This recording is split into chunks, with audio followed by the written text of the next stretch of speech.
Hey everyone, Dadman Walking 55 here, coming to you live. A few minutes late tonight, but oh man, I've had some coughing fits, congestion fits, so hopefully it's not that bad tonight. But we will see. We will persevere. We will move through and give it our best for you guys, because we got the great West Kagle here on a Wednesday. Hey, dude, how are you? Alrighty, how's it going? How's it going? How's it going? Um, it's going pretty good. I was trying to come up with a comical answer, but I drew a blank on that one. So It had a brain lock. just could not think about something that actually would come off and be funny at the same time. So anyway, That's what she said. Yeah. Well, my wife is always telling me you're funny when you don't try to be. So, hey, Yep. best things happen just by blind light. Well, that's what makes our squirrel stream so great, you know. Yep. It's when things just happen naturally, and like monkeys throwing a poo against the wall, and it just just happens. So, all right. Speaking of the monkey and poo, but hey, we got one. We're on Twitch tonight. One over there. Make sure you follow us on Twitch. Also, hit that like, subscribe here on the YouTube side. We're going to go ahead and say hi to everybody in the chat while people come in. Well, we're updating people now. It's Snortapoopa's Cuber. He's in so many places tonight. Wednesdays are busy night for the bear, so he's going to probably be very tired very soon. Picking like a basket. Wes, did you bring the food for the bear to keep him here longer? Oh yeah. We got. Let's see. What do we got? What do we got for the? Let me take a look and see what's on the menu here. We have. God. Oh, we got duck. Duck. Okay. Yeah, we got swan for him. How about God? I'm scroll. Oh, here you go. We got dolphin. Sorry, got King. Dolphin. Yeah. Sorry, King. Whoops. The only thing I've heard he's neutral on is the penguins. That he has a truce with punk waddle about penguins. So I think everything else is on the menu. So yes. I love it. Oh man, well, hang on as long as I can. I'm just an old bear. All right. Well, greetings, Snortapoopas. Of course, West Kagle is here, coming in the chat. Let's light this candle. I like to say, let's kick the tires, light the fires. You know that damn line from Independence Day. Yeah. Harry Connick Jr. was. I'm telling you, small part, great role. I agree. He was great. I liked him in a lot of stuff he's acted in. Hello, Connie Cleary, Fluff Chick Productions. Great to see you. Hey, we love listening mode too. Oh no. Thoughts and prayers. Everybody for Connie. You know, she's in the hospital breathing and kidney problems. Hey, Connie, I hope you rest well, and thank you for being here with us, and maybe help bring you some entertainment. And I know it's got to be boring stuck in a hospital, but thank you for coming in here to say hi. We appreciate it. So we, hopefully we'll give you some laughs where it's not too bad, and we'll definitely beat what limited TV choices you have in the hospital. Yeah. It's bad though. When my mom was in rehab, when they had a cable outage, you literally have nothing to do in there if you're stuck in a bed. Yeah. In rehab. It was like crap. She told me one night, she's like, good thing you weren't here the last night because there was no TV. I'm like, that would have been I was in the hospital one time, and I can remember this was going back a little way, you know, and my mom was still with us at the time. She says, "You want me? I'm heading home. You want me to bring anything?" I'm like, "Yeah, my laptop. I'm bored." Yeah. Just bring me the laptop. I've got plenty of things to watch on there. I don't even need a connection. It's all on the hard drive. No, that's that desperate. Snortapoopa's ducks to flying poo. Hey, it's okay. You're here, Connie, under whatever channel. You just sit back, relax. You laugh till you collapse. We're Animaniacs. Sorry. No, sorry. That just got stuck in my head. There's baloney in our Slack, too. So. Oh, yeah. Well, Bill Clinton plays the sax. So I love that. You know, the new one, they took the "dot is cute" out of that line. Out of the song. I know. My wife, it pissed her off. She wouldn't watch she's looking for animation cartoons for Saturday. She's like, I'm not watching the new thing. No. It's like "dot is cute" was not a problem, and everybody knows it. It was part of the character. Yep. So, folks, we're probably going to be talking about cartoons, movies, lines, music. I don't know. Tonight, everything's completely random. as always. And this is the man of the hour, the great Yemi. Hello, Yemi. Bill. Yes. Oh, Bill Clinton. Yeah. Bill. Yes, Bill even made it in there in a kid's show. Snarpoops did disown the dolphin. He said no dolphin there. So just a little nibble. Hey, we got octopus though. Yes. So crazy. Well, welcome everybody tonight. Thank y'all for being here. Share it out. Sit back, relax. We'll see how we go. We'll see how long we go. Just like that. It's like this sinus congestion that happens moment by moment. 1 minute I'm fine, minute it's horrible. And so I don't get it. I don't get it. You talked about being in the hospital once. I've only gone, well, when I was a kid, I had to get stitches in an arm. But I've only been in the emergency room one time, and I never stayed overnight. Well, I technically stayed overnight, but they discharged me in the morning. I wasn't really but it was like a gallbladder thing. Oh, no. God, that was the worst pain of my life. Actually, what's funny, Yemi's here. I don't remember if he was in the chat, but I had his brother on talking football one night. I'm sitting here in this chair, and I'm like, I'm not comfortable. And moving all around, I'm having to stand at times. Then I'm like, this thing is weird. So I kind of quickly ended the stream. And I'm like, Mrs., something's wrong and all. So she's like, well, go sit over there, have some ginger, blah, blah, blah. Then it was like, well, take a shower. And then I started bile, it gets nasty, and stuff started happening a little bit. It was like, okay, we got to go to the emergency room. I tell you what, I was doing cartwheels in that damn emergency room. It seemed like they took 4 hours to get me back there. I'm like, please, dear God, give me drugs, get me medicine now. Yeah. And my wife is like yelling at me, stop, you look like an idiot. I'm like, I don't care. This hurts horribly. Yeah. And it's like, it was the worst thing ever. And finally, when I got the medicine, I'm like, oh, good. But it was like, I was like in a fog all night looking up, when they carted me around all that stuff. It really was an interesting experience. But like this Homer Simpson laying on the ground where he's like doing the legs walking in circles on his side. Yeah. That's how I was on the couch and all that. She got pissed at me. She was like, oh, he does remember that. Yeah. Cause I'm like, it was like, and I'm like, ever since then I said, I will not joke about women in childbirth, because if what I had is even a tenth of even half of what childbirth is, it's like, hats off to you ladies, especially my wife, who actually our first child had no epidural, no medicine.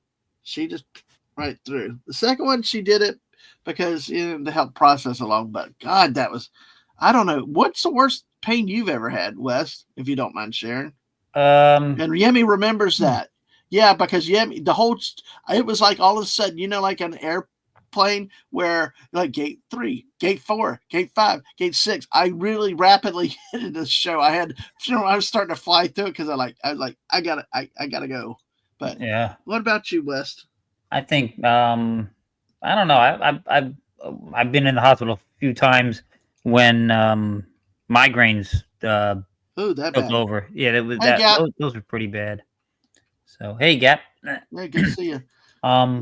Yeah, I've heard about migraines. You basically all you can try to do is get in a dark room and just get quiet. Yeah, that's about it. There used to be this medication. It was called Arudis, and it was great. I used to be able to, even if a migraine was almost fully in progress, I could take it and it would help. But now, if Aleve will help if I catch it, boom, as soon as I start noticing it, because you start getting this pain right in the nape of your neck, and then it starts to move up the back of your head, and when it reaches the top, it usually sinks down into the center of my head, it feels like, and then, God, I literally, I can't see, and I don't want to be too graphic, but things start coming out of my mouth. I start vomiting. So I'm like, yeah, no, it's a serious thing. But like that night, it's like, Yemi said it was a crazy thing. I was like, I'd never had that before and never hope to have it again. But you know how that goes. But I mean, it was just so funny. The missus is sitting there like, what the hell? You look stupid. And I'm like, I don't care. I don't care what I look like. I didn't care. I could not get comfortable. It was hilarious to see that day. That it was crazy because I swear to, I was like, she's like, there are people in here worse than you. I'm like, which ones? They're sitting up. Oh, you were reliving The Exorcist. That's what I thought I was going to be doing that night. Oh, that stuff was nasty. But, I mean, that was a different kind of pain. Like I've had pain where I actually sewed I nearly severed the top of my middle finger on my left hand in a Jeep door. You know, the old postal Jeeps, they slide. Oh no, yeah. And I caught it.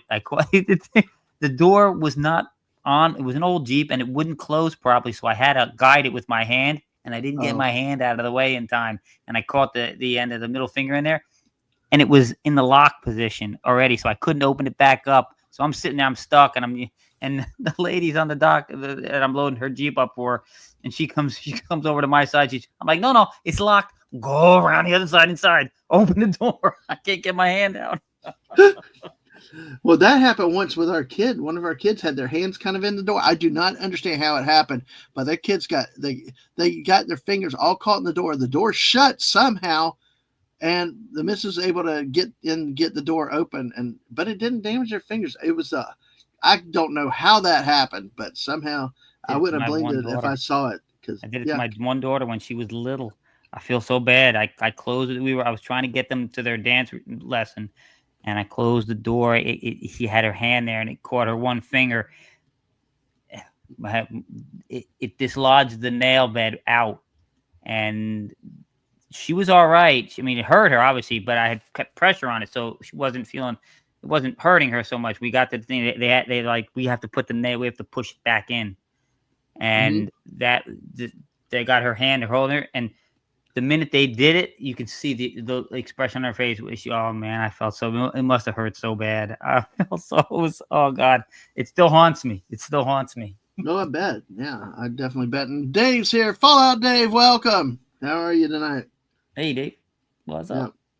I know. I remembered I got to do something with Grok later for somebody. Although I hate Grok. I'm not, because I can't do damn. I mean, I try to say Confederate soldier something and about somebody, and I get like anything but. I'm like, what the heck? You're like the master of the Grok. Dave does pretty good out there. No, since this new latest update, Grok has not been responding like it used to. I'm not getting the good stuff that when I was putting prompts in. I don't know. Yeah. Well, anyway, I'm sure we'll figure out a topic to hit Grok with a few times tonight. So as we go in the course of this thing, so we're about 15 minutes into the show. We talked about Harry Connick Jr. again earlier. Yes, I wanted to mention him too. Yeah. Yeah.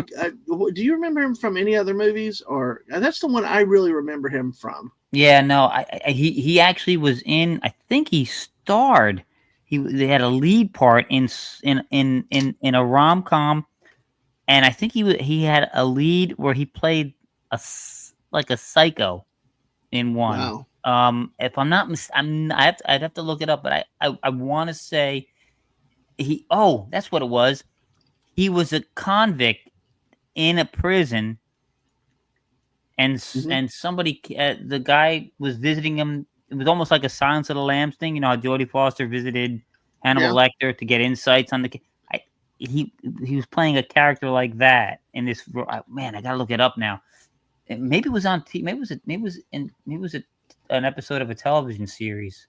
Oh, I can't remember. You talk about actors in television series. You know, we've talked about Tim Curry before. How great Tim Curry is. But my God, he played in a two-part episode of with one of on Criminal Minds. I could not watch the show. I could not watch it. He was so freaking nasty, gross with his teeth, and I mean, he was uber over the top, dirty, evil looking. I'm like told the miss. I was like, I can't watch this. Goodbye. You know, I'm like, it freaked me out because he was that good.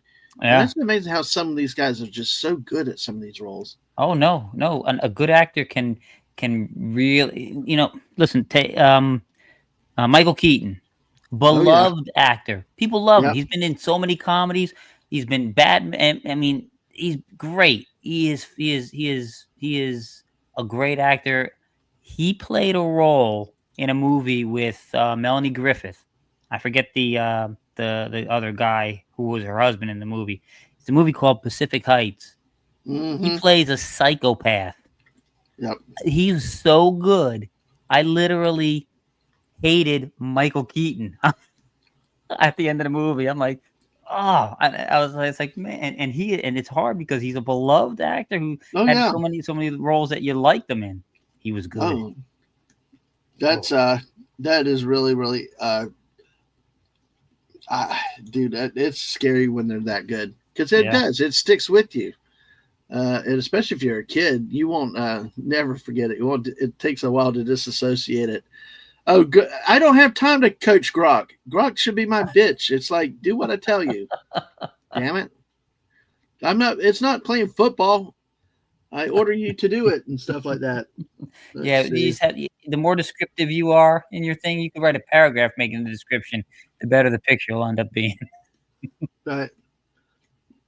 Just heard from the missus. She's having dinner with the family over there. She said, have a great show. So phone's on low, so she probably won't be with us tonight, but hey, that's okay. We got 8 great people watching us, 1 on the Twitch and then 7 here on this YouTube side. But the scary roles of some of these people, just can freak you out and they stick with you. You know, it's amazing how a good bad guy can just stick with you and it carries over from everything. Can it ever be good again? It's kind of like the guy that always plays a good guy when he plays a bad guy, like you said with Michael Keaton. You're like, what the?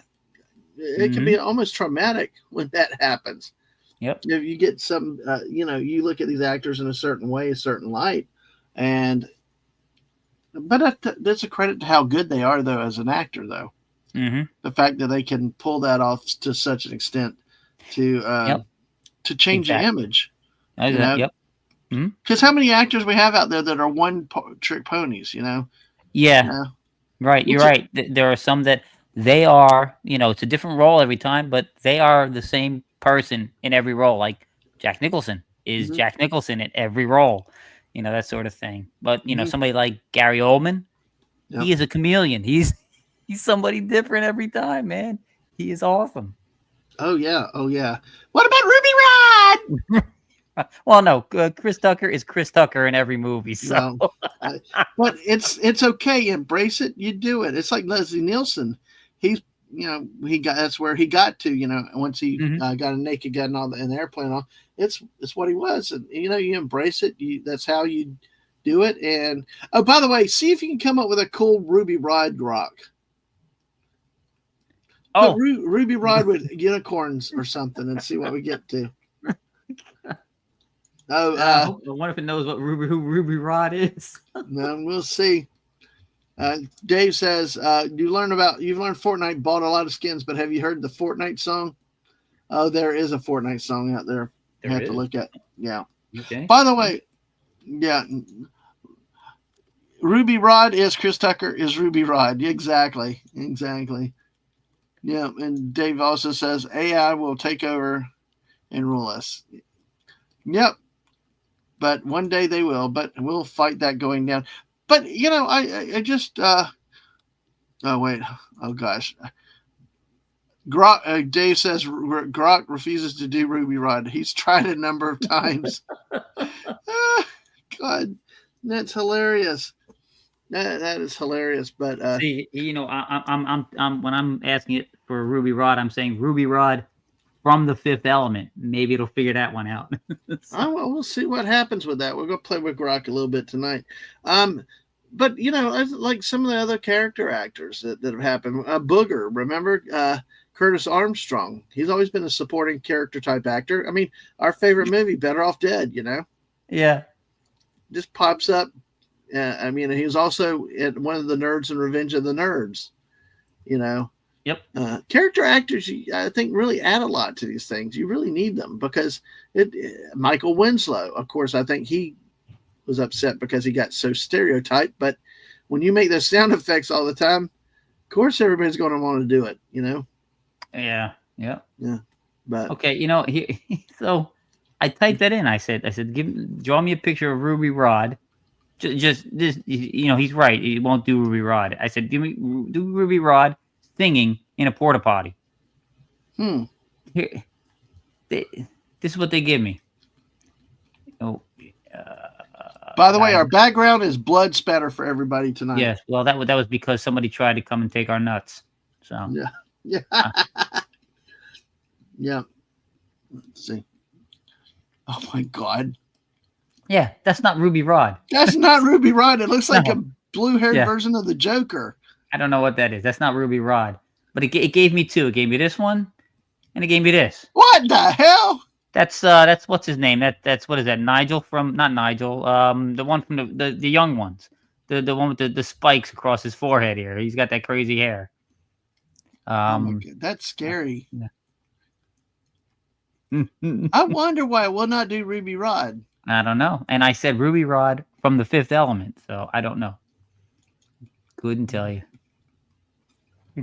No touching these Dave nuts. said he's got an idea. Just we'll edit one more video and start it rendering. No touching these nuts. Yeah. Exactly. Now you remember we had the stories about the guy that really changed him to, did you remember the story where the guy changed his name to DEZ Nuts, Dez Nuts? Yeah. Then he changed it again because the reason was because it was spelled wrong before. So he changed it to D's Nuts. So yeah. So we're getting people crawling in now. We got 10 on the YouTube side, 11 actually on the YouTube side. Thank y'all. Hit that like button. Subscribe if you haven't. Feel free to chat with us. Say hi even if you're lurking, and if you're lurking, thank you for being here. Just stay with us, and we shall see what we shall go with. Speaking of, we've talked a little bit about movies, a little bit about character actors. Is there any one particular character actor that you really, really love? Like, if you see that they're in it, you're going to watch it. Because I'll start. My favorite was always Leslie Nielsen. If he's there, I'm going to watch it, even if it's a bad movie. I mean, there's been some bad movies even he couldn't save. I don't know if I'd call them character actors. Mm-hmm. But there are there are two, well, maybe three. There are three actors. They're great and everything, so I'll go see them anytime.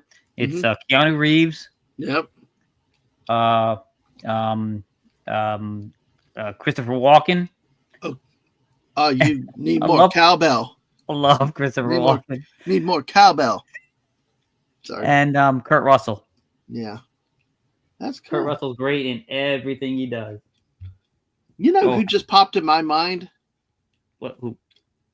Because he was always a serious actor, but late in his life, he got into a couple of the roles. Lloyd Bridges. Oh, yeah. It was the way he pulled off. I picked the wrong week to quit amphetamines. I picked the wrong week to quit drinking. Quit sniffing glue. Yeah. It's coming right at us. And then, it's funny and then you they put him in Hot Shots, and then they put him in Hot Shots later.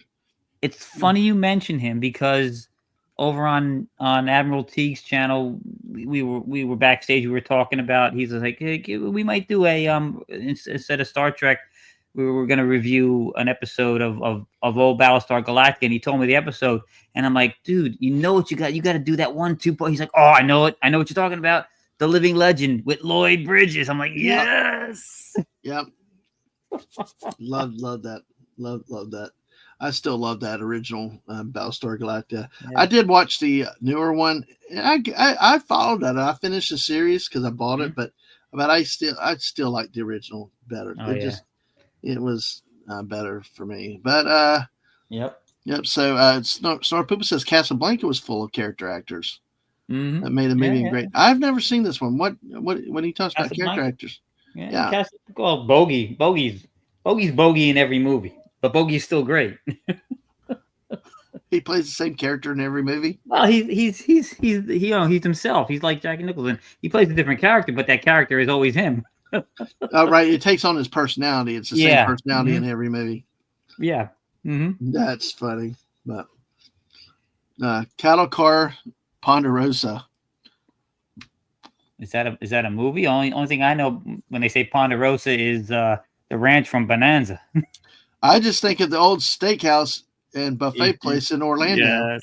They had one. They had one in Somerset where I used to deliver mail in Somerset. We used to, a bunch of us, at lunchtime, there was like 12 postal vehicles in the parking lot. Look like a cops at a donut shop, right? Yes, yeah. Oh, Great place. oh my God. That's too funny. But yeah, Lloyd Bridges is a guy that actually comes to mind. Somebody that actually got into different roles as he got later in life. I mean, always in serious roles, and then you see him in Airplane, then they put him as the president. I think he was a admiral in one of the first naked Hot Shots, and then I think he became the president in the second one, and just love and watch him embrace it. So, Cattle Car Ponderosa was the nickname for the original Battlestar Galactica series. Oh, because Lauren Green was in it. Yeah. Okay. Yeah. Yes, I love Lauren Green. See, he's another of the great actors. Yeah. That we've had before. Yep. And back to the original Battlestar. See, one of the worst problems I had between the old Battlestar and the new Battlestar is because they did change some people, and I know people picked on the Boomer and some of the other stuff. The one that I really didn't like was that they made Colonel Ty a drunk white guy, and in the new one, and I really respected and liked the Colonel Ty in the original show. Colonel Ty was the Rock. I mean, Adama was the leader, but Colonel Ty was the guy that made everything happen. Exactly, and they don't mess with him, you know. Nope. Exactly. Okay, he was admiral in the first one, and later President Tug Benson. I love one where he's like running a handkerchief between his ears, ears shot out. Yeah. Metal. Like, God, it's just didn't Lloyd Bridges, didn't he play one of the Mandelbaums on Seinfeld? I'm not sure. What I never got into Seinfeld though, but there's an episode where it's there. I don't know, the family name is Mandelbaum, and so it's a father and a son, and they're always, they always got to be, the strongest, the best out there, and I think they're trying to lift things because they're trying to outlift each other, and they end up in the hospital with hernias. The grandfather comes in, he tries to lift it, and it's Lloyd Bridges, if I'm not mistaken. I think I have to look it up, but I think try to see if we can get it. So, oh my gosh, it's just really, really cool things. We'll probably have to talk about Better Off Dead though one night, just me and you. I know the missus had it on a late night play, but God, that was so much fun. I love that movie. Yeah, just yeah. Uh-oh. Something happened. Yeah. What the Sam freaking hell? He did it. He got a ruby rock. I'm going to be President Whitmore at the end of Independence Day when Randy Quaid does it. You son of a bitch, you did it. Son of a bitch, you did it. Oh, my God. Oh, God. Oh, he sent it over. I see it. Dave, are you able to send them to West so West can share them? It'd be easier.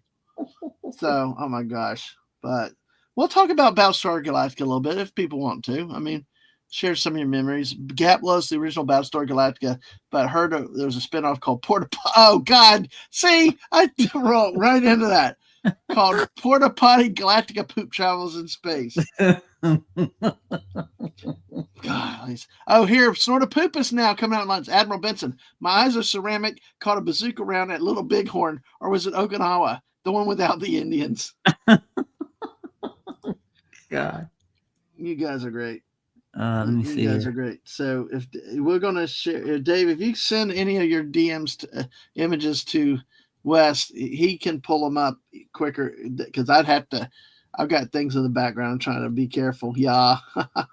Yeah. Thank you, Gap. You caught me. Yeah. I'm looking up. I'm sorry. I didn't mean to cut in. I looked at Lloyd Bridges' filmography, his television. On Seinfeld, he played Izzy Mandelbaum. Izzy Mandelbaum. Yeah. Oh, West, I guess you don't follow Fallout Dave. Or Dave, which account are you using? I know. I followed him, I think. Yeah. So it won't let him DM you. So. Well, let me look. Hang on. Yeah, we'll figure that out. But hey, yeah, nice work, Gap. Nice work. Snortopoopas, you got more great lines. I love that. That's what's so brilliant. He could just pull them off with a serious look, like Leslie Nielsen could. These guys had a ability to just read something so straight faced that made absolutely no sense, and it was just a serious line, And I'm like, you're like, that's really weird. I was just like, how do they do it? I mean, I'd be busting out laughing. I can't even tell a joke half the time. Hell, I blew up the damn Gaps comment halfway through because I didn't look at it, and then and it was a spit off, not a split off, a spit off. Hey, there you go. Oh, like Naked, you remember Naked Gun? All the pitchers' wives were sitting there, players' wives were sitting there, and then they all started spitting and adjusting their crotch before they're opening a pitch. Did I ever tell you? I think I did, but what the Naked Gun scarred me with? No. I could not sing. I started screwing around with that Enrico Palazzo national anthem for so much. It was years before I could sing the national anthem correctly at another baseball game. A bunch of bombs in the air. I know, and I'm sitting there, and I'm trying to sing the national anthem respectfully and right, and I'm like, I can't do it. I don't know the words. I don't know the words anymore. So, and Gap, Amanda Gillum, who I streamed with and done a lot with, she had met Richard Hatch too. That's what I've heard about him. A nice guy, very nice guy, from what I hear, and it was a good guy to meet. So, and also saw Battlestar Galactica, the second coming trailer that Richard Hatch made in person with him. Yeah, I'd heard that there was some talk that they may have. West, how dare you not follow up? Just kidding. I was pretty sure I'm following.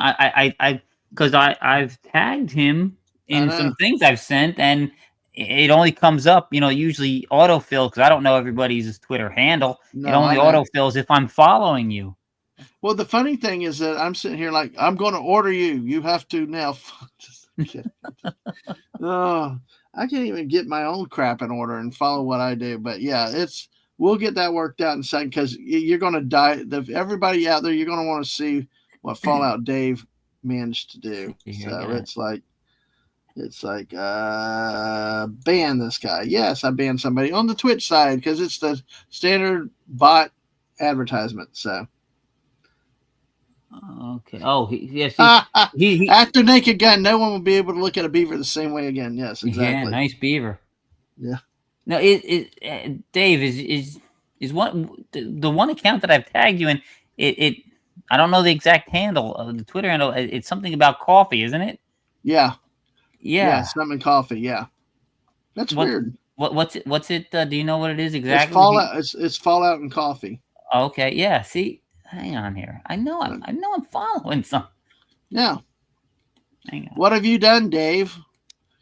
Are you on secret top probation spy chart? Grok? Here it is. Let me see. No, I'll be darned. I'm not following. I'm telling you, I had followed him. See, folks, people don't know who they follow in from 1 minute to the next. It could be I was unfollowed. I've been unsubbed on YouTube, so I wouldn't be surprised if I was been unfollowed on against my will on things. Yep. All right. Well, let me know if you get those folks, because Dave did it. He managed to bring in Ruby Rod. There it is. Well, I'm following him now. So, yay, folks. So it's going to be worth the wait, folks, with this one. It really was. I will say, Dave, I was very impressed. Very impressed what I saw. It's easier for Wes to pull up a shot than me. Oh, so, here's the other one. Maybe I should. Should I follow that other one instead, Dave? What is that? What does that say? Oh God, I covered it. Fallout 5, Dave. Is that? I think both are Fallout and coffee, and then there's. Maybe I should follow that one instead. Well, did the one account that you refollowed now? Does it have the thing? So, Gap said, I don't know about being unfollowed, but I know that Wes doesn't follow me on YouTube. Probably you, Dad, man. Probably, I don't know. I mean, it's all the time. You look for channels and stuff, and next thing you know, if you're not there all the time, they do move you off. But are you finding it, West, or not? I'm not. Nothing's come through yet. I'm waiting to see. I keep refreshing. It usually will pop up. I don't have to. It's not like YouTube where you have to. Oh, there. Wait, something just came through. Hang on. Oh, there it is. Oh God, yeah.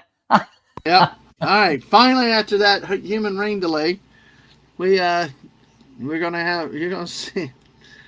All credit to not Grok, screw Grok, but Fallout Dave with his handiwork tonight. He managed to find a way to work.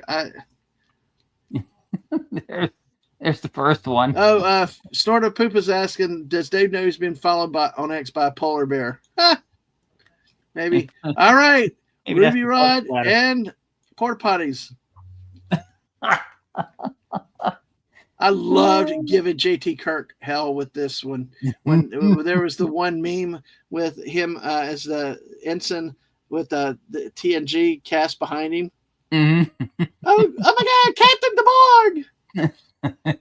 It's the bug.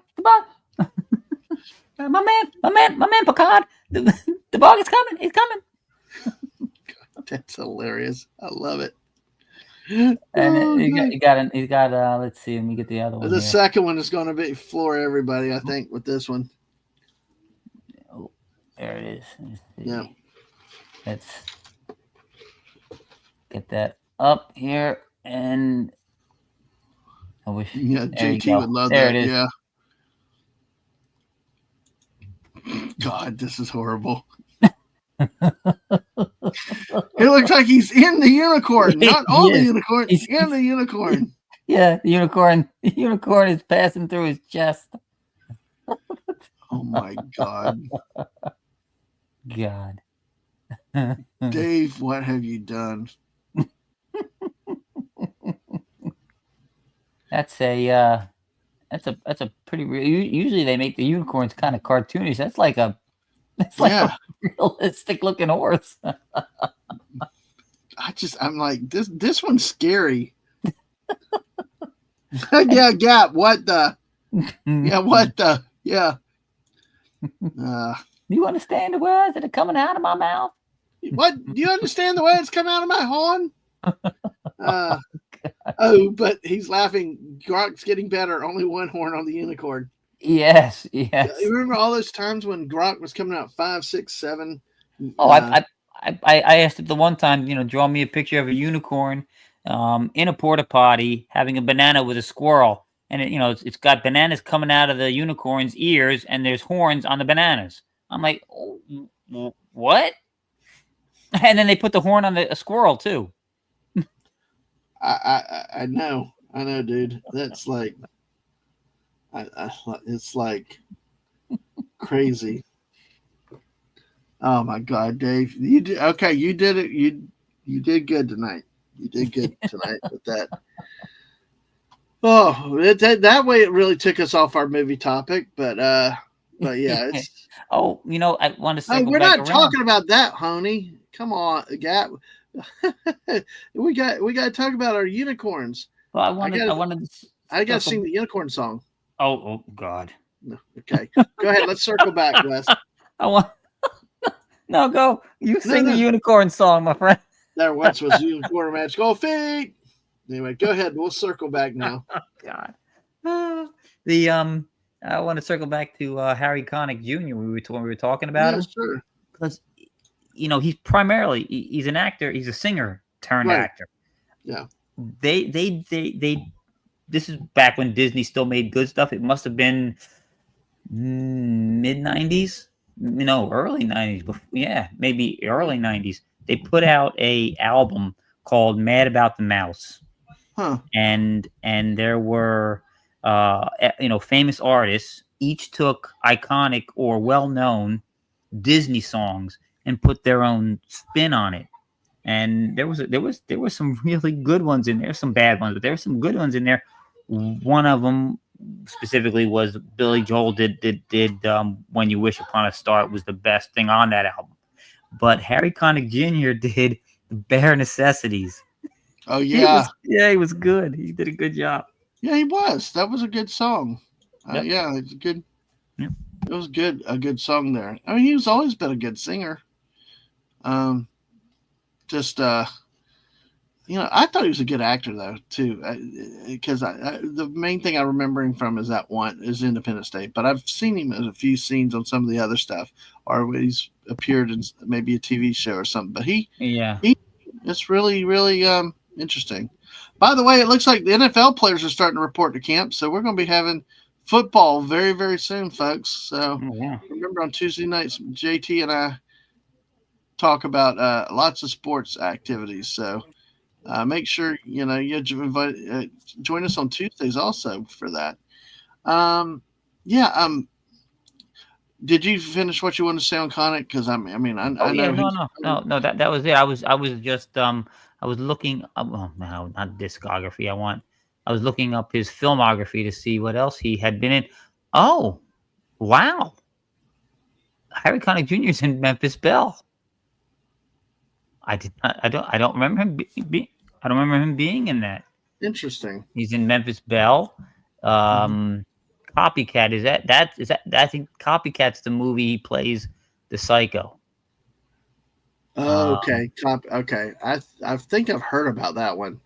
Oh, the romantic comedy was Hope Floats with Sandra Bullock. Yes. That's Yes. That one. I think I saw that at some point with the wife. Oh, he's been in a lot. He's been in a Yeah, lot. Memphis Belle is a great movie. Yeah. God, matter of fact, he did a movie in 2024 called Find Me Falling. I've never heard of it, but I mean, he's still making movies. Hey, seems like it paid the bills better than singing. Yeah. But he can do both. You get gigs at big events and not have to tour all the time, and then you can be an actor to help put some money in the bank. Oh, he was in the animated movie Iron Giant, the Iron Giant. Really? Yeah, he was one of the voices. Wow, that's voice something. of Dean McCoppin.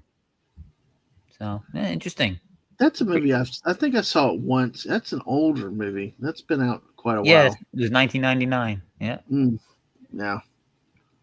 All right, cool. I didn't realize he was in so much. Yeah. Wow. Snort said, I wish they had made the movie about a fictional B-17. The last mission of the real Memphis Belle was a milk run. Oh, I guess they probably historically accurate. They just kind of gave them so they can come back and be a photo op. So, but so much of stuff that happened in World War II were photo ops. They had certain things like Guadalcanal, and people do heroic actions, and they got shipped back to sell war bonds and stuff. Oh, you're talking about Barcelona? Barcelona, yeah, and it's not just him. I mean, Gay at Midway, others, really, we used, Oh yeah, they only got it that the only one of the Devastator pilots that survived, and he was shot down too. They all were shot down, but he's the only one that survived. Yeah. Yeah, 15 planes down in that squadron, 15 down. He's the only survivor. I've heard some talk with that about whether he really could have been that close to get that ringside seat based on the time and tides and how being in the water. I don't. I mean, just some speculation and some talk and discussions about some of the accuracy of the accounts. But see, that's the thing in all historical issues is eyewitness accounts. I mean, so many times it's been inaccurate. Pilots have like Midway Island bombers thought that they sank a ship. They did all this damage. And then it comes out it's not true. We had a lot of that in Civil War. It's just and sometimes memories fade or whatever it happens. But it was just interesting to see, did he really see what he saw or is reported to have said, if you look at it and the science and everything behind it. But, still a lot of bravery with those guys, Oh, yeah. I mean, especially being a torpedo bomber pilot. I mean, and the Devastator. When there was an old, those things were old and outdated anyway. And then you got to come in low to the water. They're slower. And then they came in without any fighter cover, so it's like you're all just you just all vulnerable and sitting there waiting to be massacred, which really happened. But it's still Lots of guts. A lot of Yep. guts to Yep. take it. I think the Devastator was so old and antiquated, and it took such a beating at the Battle of Midway. If I'm not mistaken, it was the last major engagement that plane actually served in.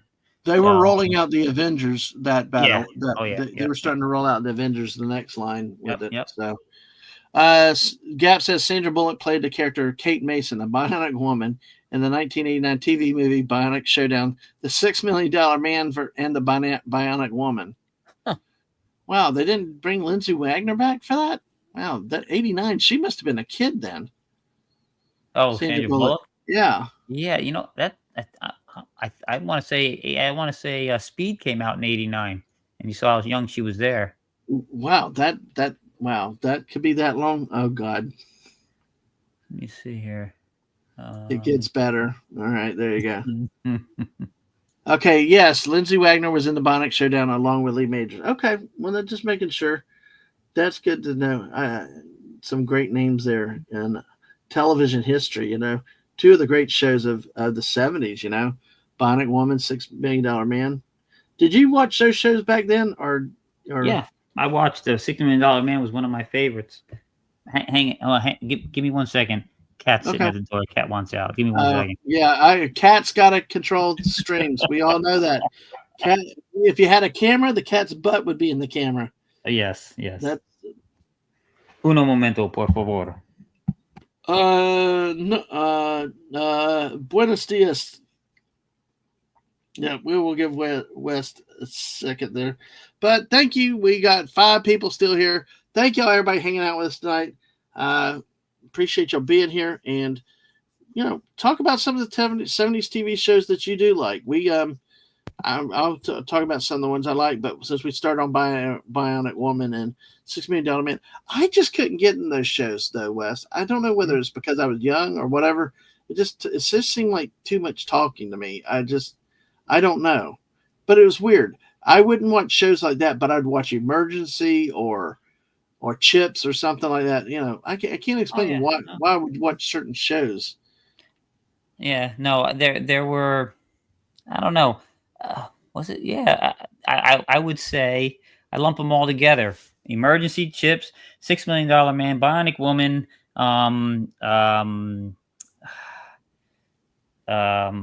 God, what was some of the other ones? There was a whole lot of, they would always come on, like they started at 7:30, 7:30. So you get one at like 7, you get one at 8, you get one at 9, every day of the week. So there was around that time, and they were the Incredible Hulk.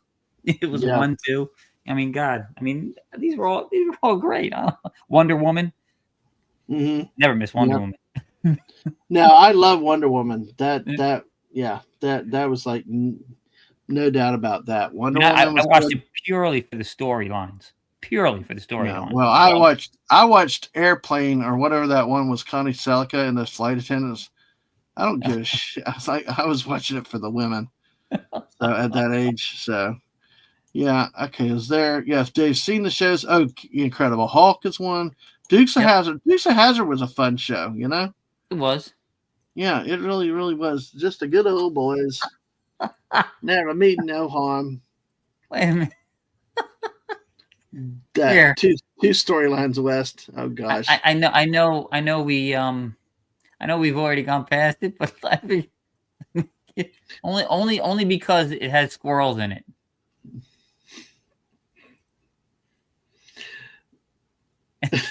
I can see it. All right, folks. Hold on to your britches. And they got the dude, the assistant dude in there too. They do.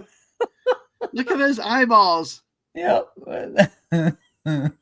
Yeah, there was 2. He said the other one, it's almost the same. The other one just has the squirrels blocking the assistant in the background. So this was the better of the 2, I thought.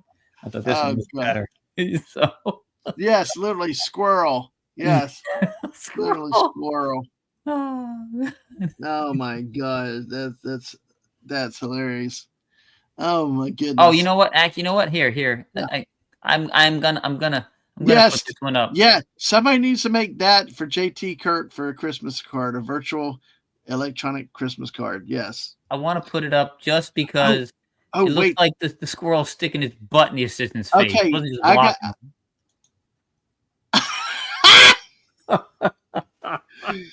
Okay, Dave, your assignment is somehow taking one of these, putting the Michigan State Spartan logo on that somewhere. Oh, you disappeared it. Oh, you want me to keep that one up? Yeah. Dave, Dave, your mission is for JT for sports or something.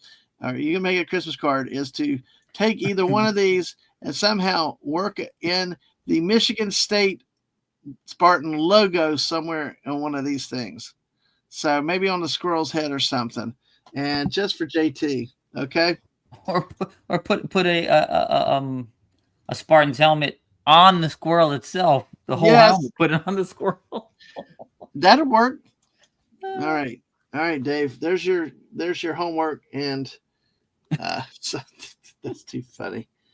Oh my gosh, we don't normally like talking about people when they're not here, but that's okay. JT's a good friend and good host, and you never know what'll happen. I always say it's fair game to mention the things that trigger some of our friends if they're not here. I have no problem with that. People will mention the things that set me off, and I laugh when I'm hearing it later. That's why if I see something on Twitter later, just tag me with it when you tag Kirk, because it's gonna be like he's gonna be like, where the hell did this come from? It's even better. Speaking of that, we're JT and I do sports on Tuesday nights, but also we have had a good turnout the last few weeks. And next on the 19th of August, he will be presenting the Big Ten Conference, and I will be on the 26th talking about the Southeastern Conference.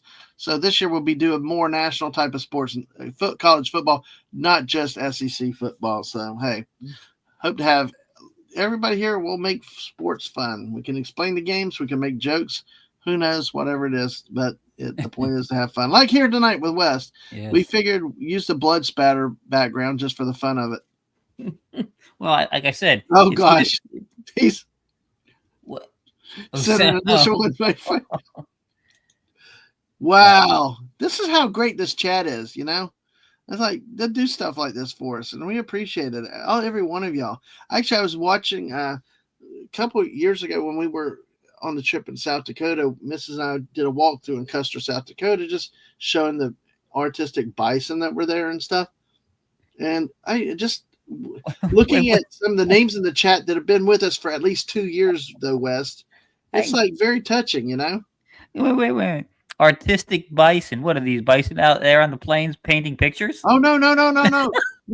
It's like in our town we got these statues. I get it. Statues of friggin' manatees, sea cows. Well, they at least had bison with a lot of cool artwork on it. So, oh my gosh, that's gonna be too funny. Oh God, Fallout Dave is now working on assignment. Well, that's cool. Yeah, come here to my streams and we'll put you to work. How about that? That's good. I can't wait to see it because I know something's going to come up really, really good. So in the battle of rankings, Snorta Poopas is number 1. Fallout Dave is number 2. I don't think we have a number 3 right now. Gap's not listed, so. It's There is no number 3. There's a number 3. Well, Snorta Poopas was 3 earlier. I have rankings all the way down to 6. Oh, you did the top fans. Okay. It's Fluff Chick. Oh, Fluff Chick. Yeah, Fluff Chick is still 3rd. Yay. Yeah. Yemi dropped down to 4th. West is 5th. Gap is 6th. Okay. That's cool. And notice 1, 2, 3, 4. I was number 2 for the longest time. I haven't gained anything, but I got bumped by people who came in later. If you tie somebody, you don't. Yeah. They don't stay. You bump them. So. Yep. Snorta Poopas is heading off to bed. Good night, Snorta Poopas. Rest well. Yes. Hope you have a good nap. If we're still going later, maybe you'll see us again. Who knows? But you never know. Yeah. No, he said that when we say, "All right, we'll see you later," he's like, "Yeah, no, not if I see you first." I'm going to bed. Yeah, leave me alone. I'm done. I guess we can't throw enough seal or fish at him to keep him up. But yeah, with all these movies, some of these great movies and the TV shows, that's what I liked about the TV shows. They were simple. They had, you had good BJ and the Bear. You had Dukes of Hazzard. Just simple shows. Not all this weird stuff we got nowadays. Everything's got to be complicated, either overly violent, overly futuristic, or just were neat. And they actually were able to do some of those were real life. They did. Oh, hey, Sashi, just had breakfast. Good to see you. Hey, we'll talk about some food too if we need to. Greetings, Sashi. Thank you for coming by. But you know what was interesting though, which I've always said that to me, Emergency was the ER before ER. But those shows did not have to make everything over the top graphic, either sexually or violence or blood and all this. I mean, look, Emergency dealt with abuse, domestic abuse, child abuse, very, very openly and stuff back then, without all the necessarily graphicness or all the heavy-handedness that they do now. Those 70 shows did carry a lot of messages in it. Yet they still seem to be where you could watch them and you don't lose the entertainment in the message, Yep. Absolutely.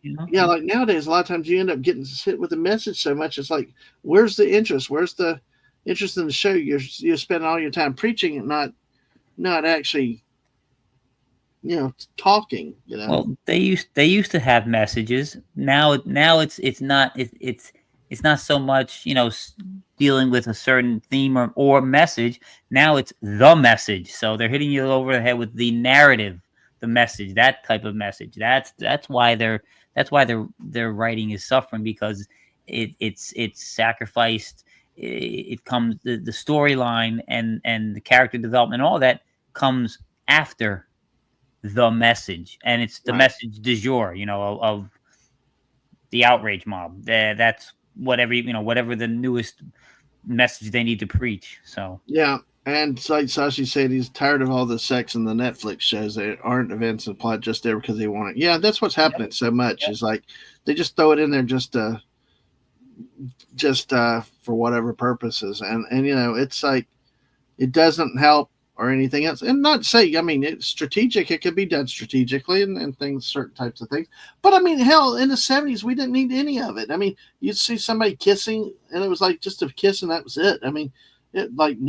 I will say, one of my complaints about the new Superman movie, and I liked it. And there's a lot I liked about it, but watching how much Clark and Lois were going at it in one scene was a little too much realistic for me. I was like, okay, at least keep a little Pollyanna of the old stuff, at least in some regards. But it was just like, but yeah, at least they didn't go that far. But I Netflix, yeah, everything is like it sells. Sex sells, violence sells. I like Mrs. always told me that in the news media, the tagline is, if it bleeds, it leads, Yeah.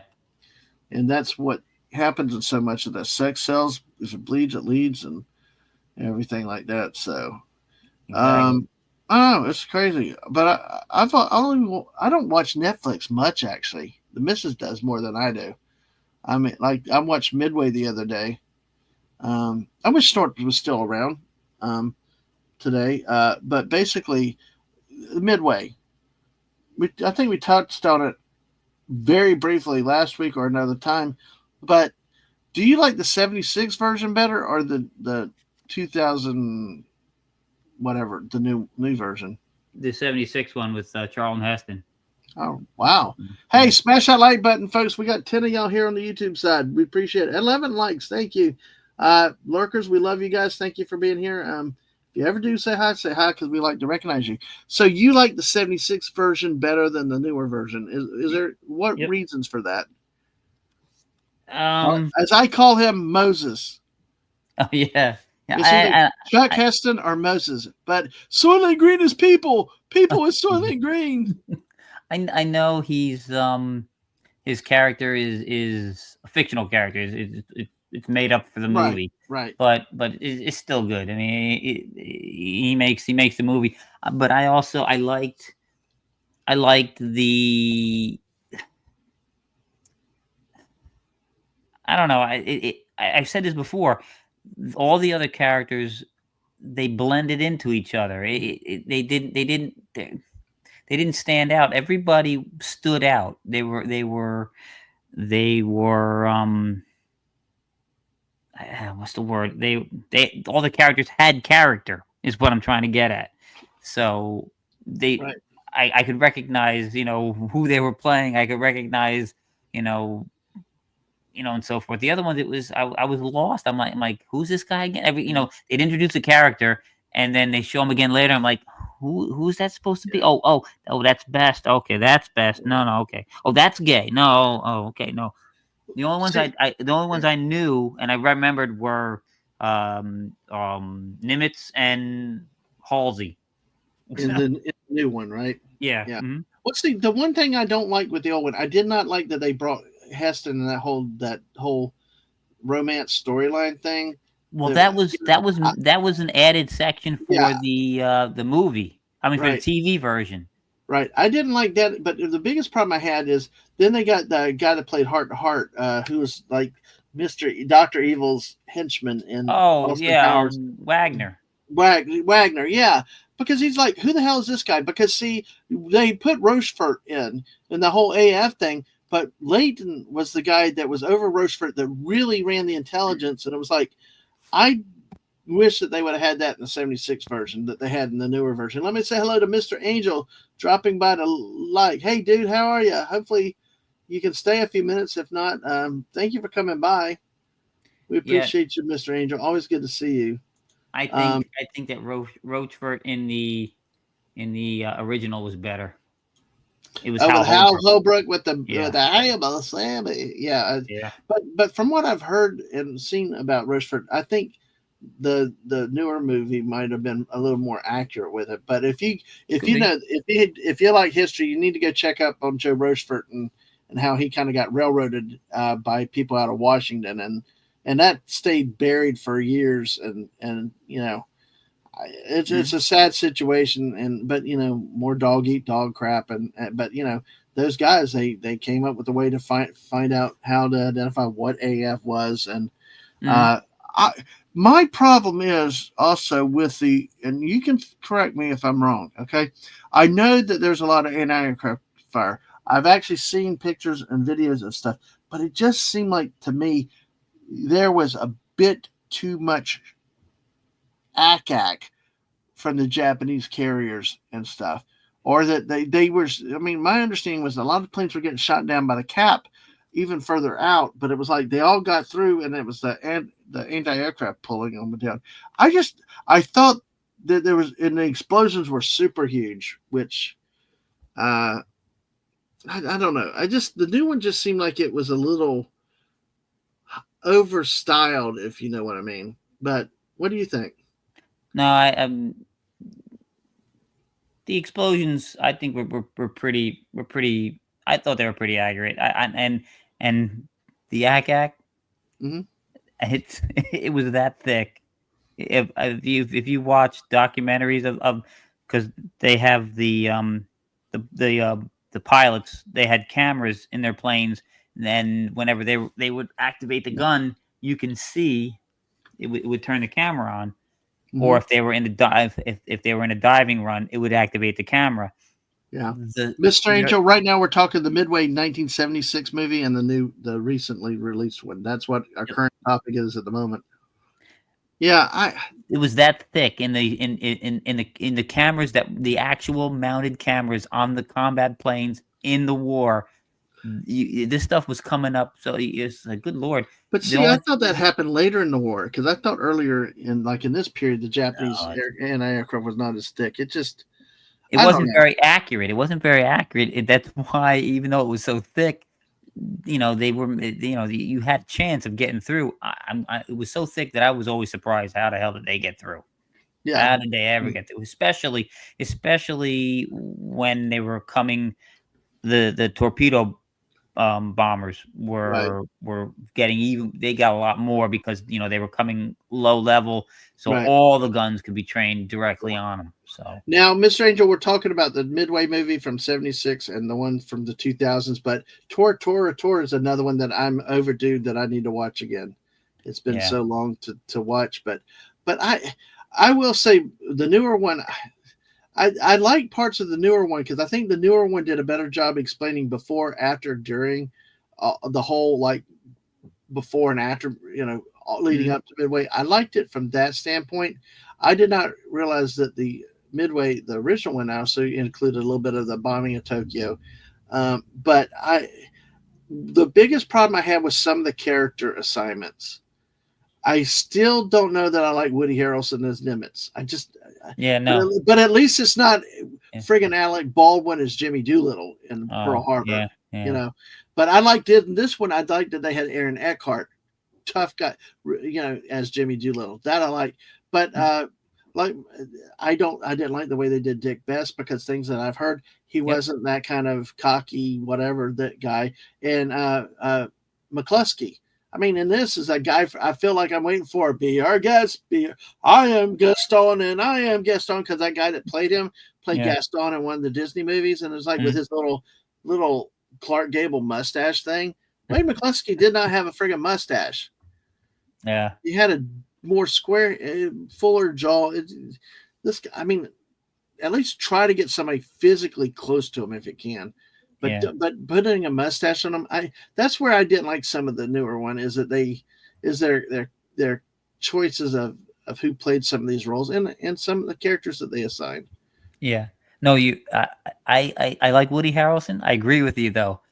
Henry Fonda is Chester Nimitz. I mean, he was. I mean, I when I think of Chester Nimitz, I don't even think of Chester Nimitz. I think of Henry Fonda. It's like George Patton. We don't think of George Patton. We think of friggin' George C. Scott, Exactly.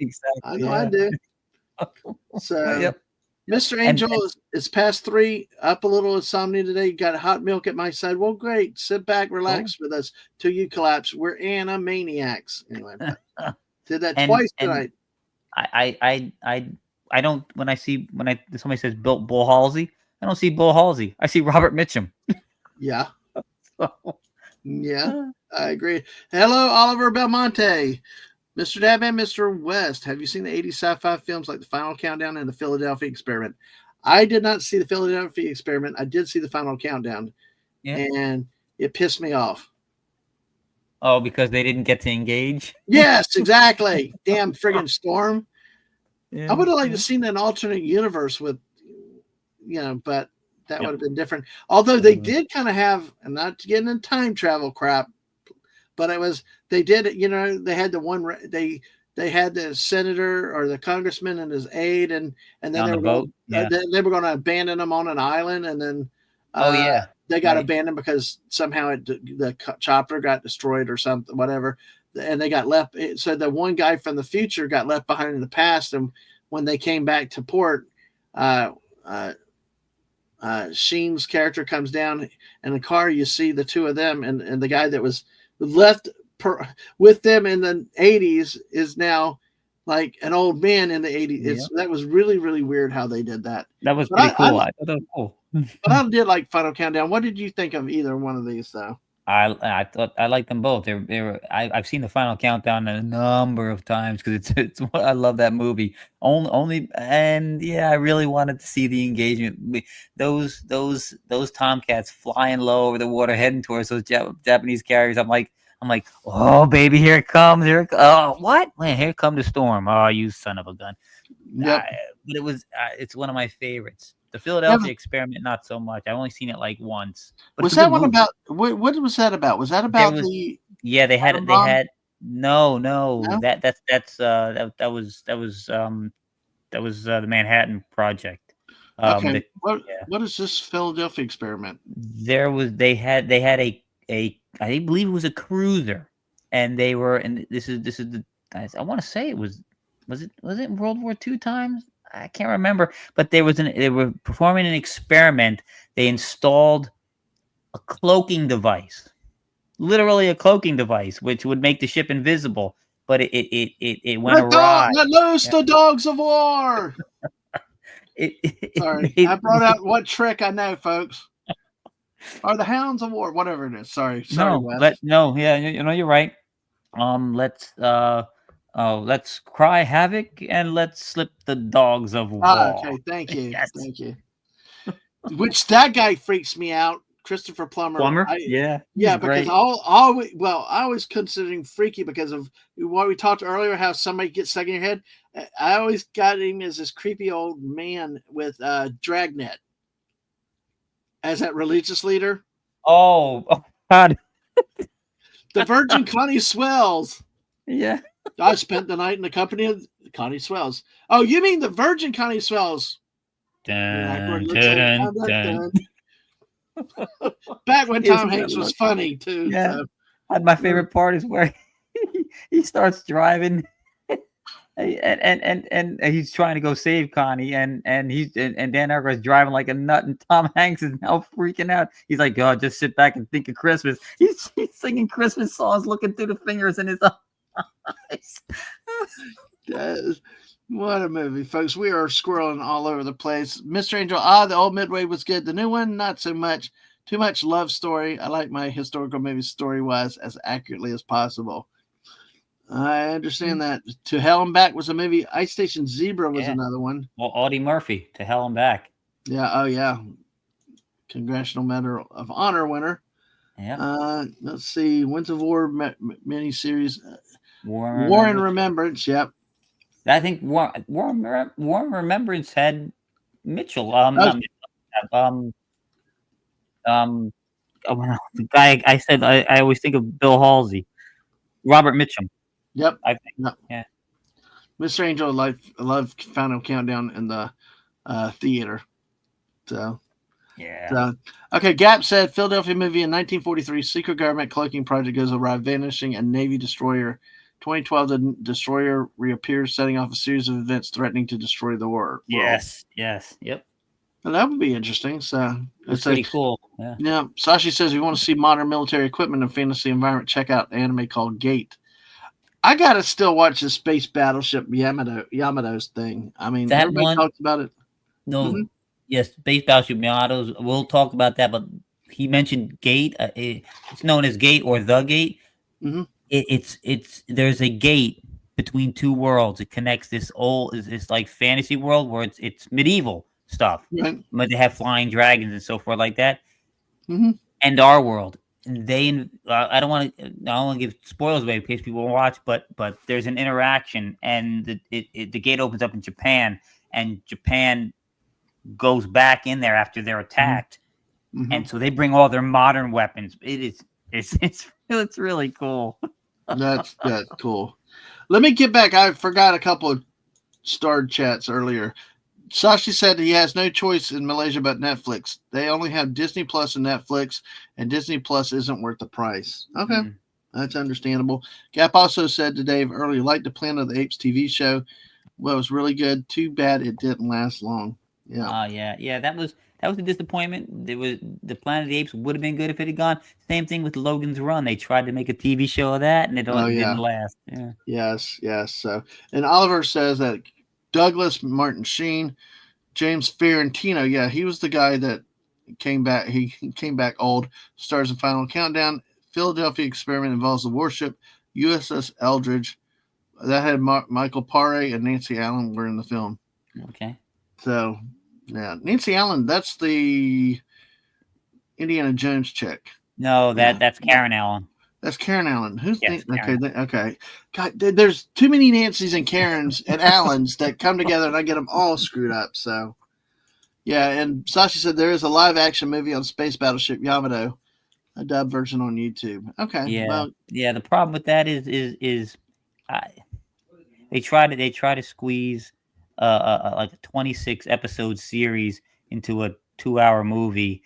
So it's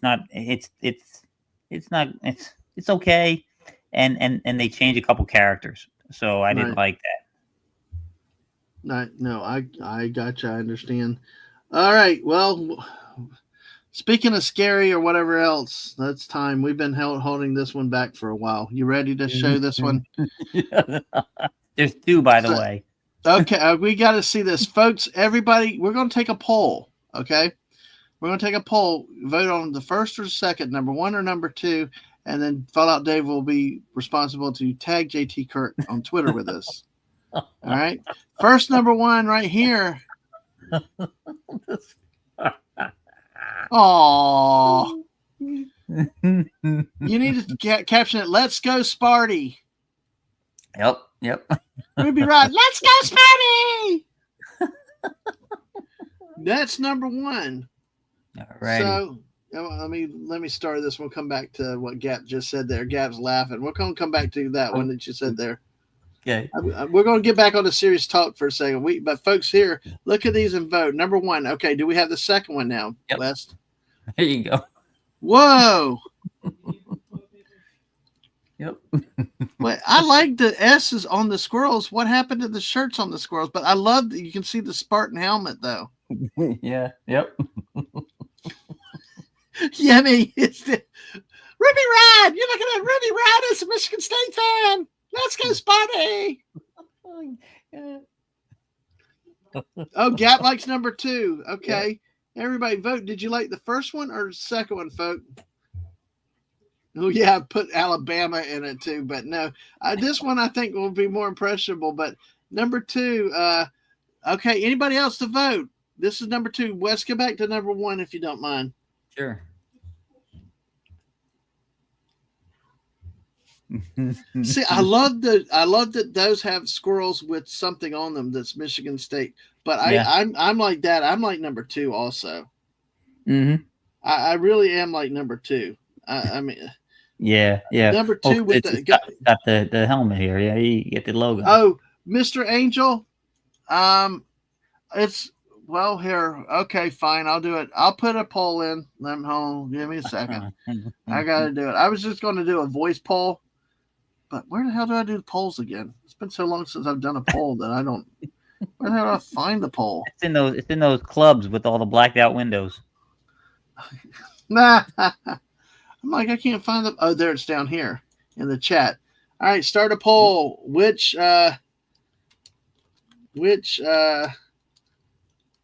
MSU photo of Ruby Rod?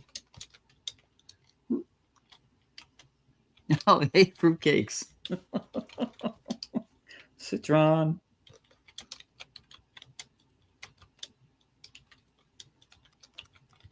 All right, here's the poll. Number one, which is the squirrels with green S shirts, and number two, Ruby Rod with white jersey, white Sparty jersey. Okay, all right. So here we go. There's your poll, right there. Let's see. I gotta.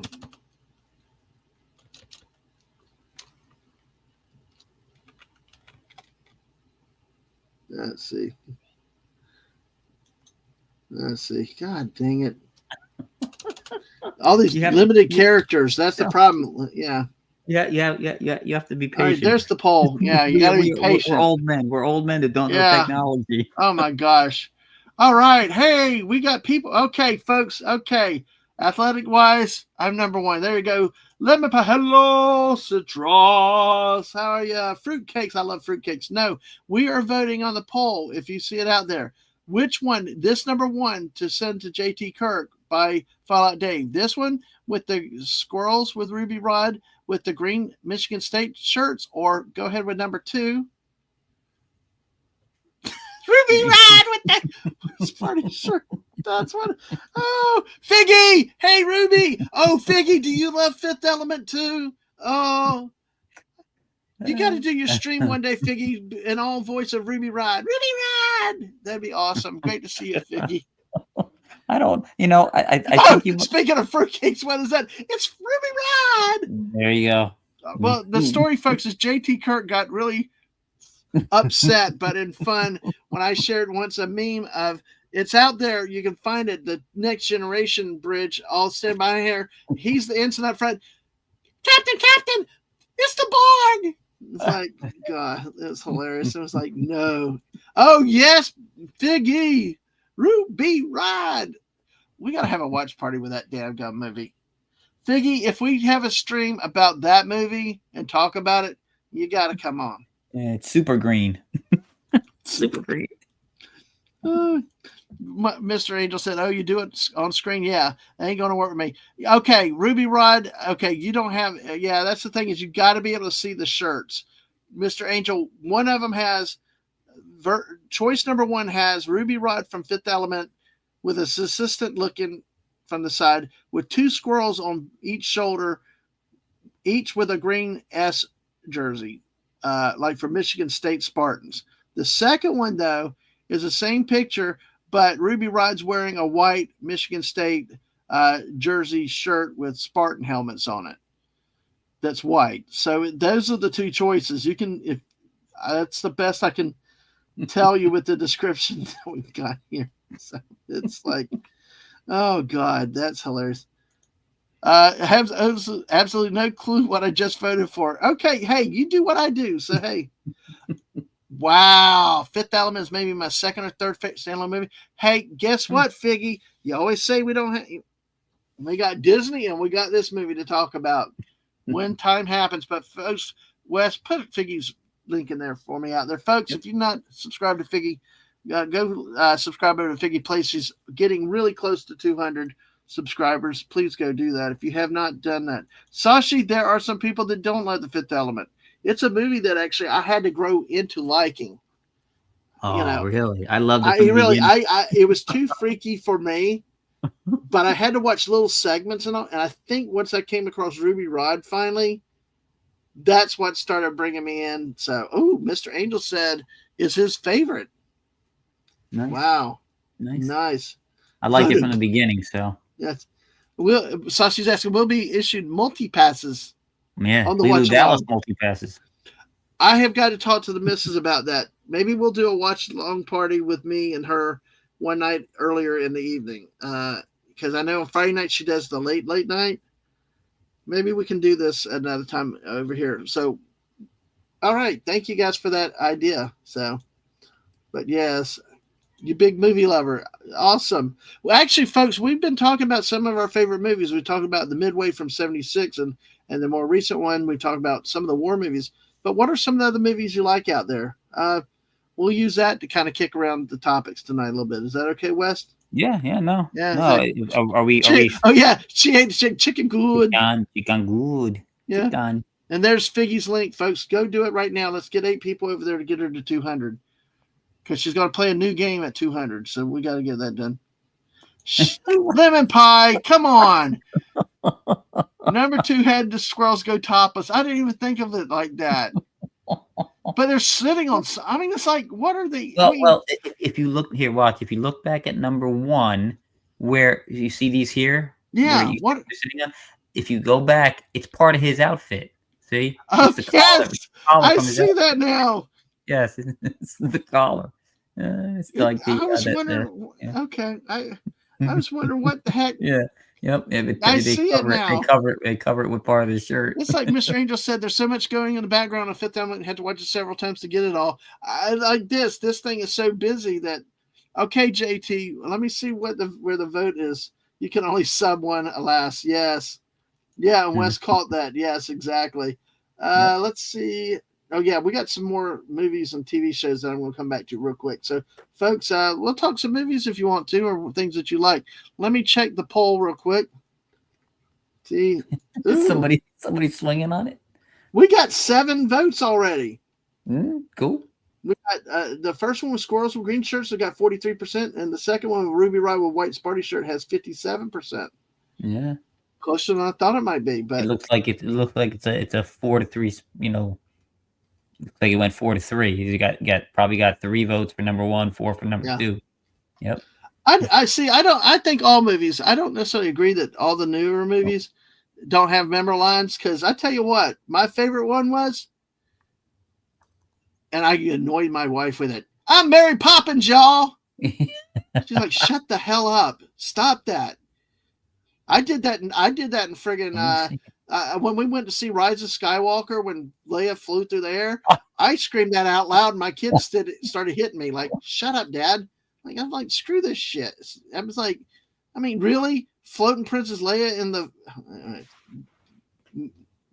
I only watched Last Skywalker, only to just the last Palpatine, excuse me, just because I had to say that I watched all 9 Star Wars movies, or 6 Star Wars movies, and 3 alleged wannabes in the theater. And it's always great to hear that. It's always great to hear that theme song though in the theater. Yeah. That's also. So yes, but yeah, I think that there are memorable lines in some of these movies. You just have to watch for them. But I do agree. It seems like we used to have all kinds of great movies. Oh, Figgy's down to 7 need. Yeah. Oh yeah, you need 7 more. We aggravate the piss out of Falls with her friend that plays along with more League of Legends. Okay, so 7 of y'all go over there, create some more accounts, everything. Go sub to the Great Figgy Plays. The links in the chat. Howdy, Bowsette. Good to see you tonight. How are you doing? So I'm going to star a few of these. I'm going to come. I saw what Oliver put. Just for your just so you know, he sent his final form. He said, "Fallout Dave." Don't tell me we have a third option. There's 2. Well, he's got some background, but then the last one, this one, and then he's got. Man, I gotta go back to the page. And then he put this here with this. We've lost West Kagle. Oh, hey, there it is. He dead, Captain.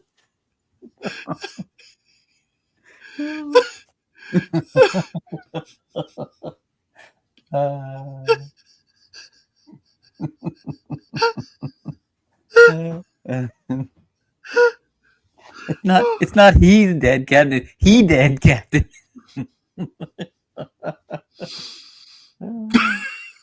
Well, if you want this one, you can vote for number 2 also. Oh gosh, it's like every good thing. Keep putting options out. Oh my god. Looks like Ruby Rod had jersey wings and the squirrels are sitting on them. Yes, exactly. Yes. For a second you did. He did. See, I think that's it though.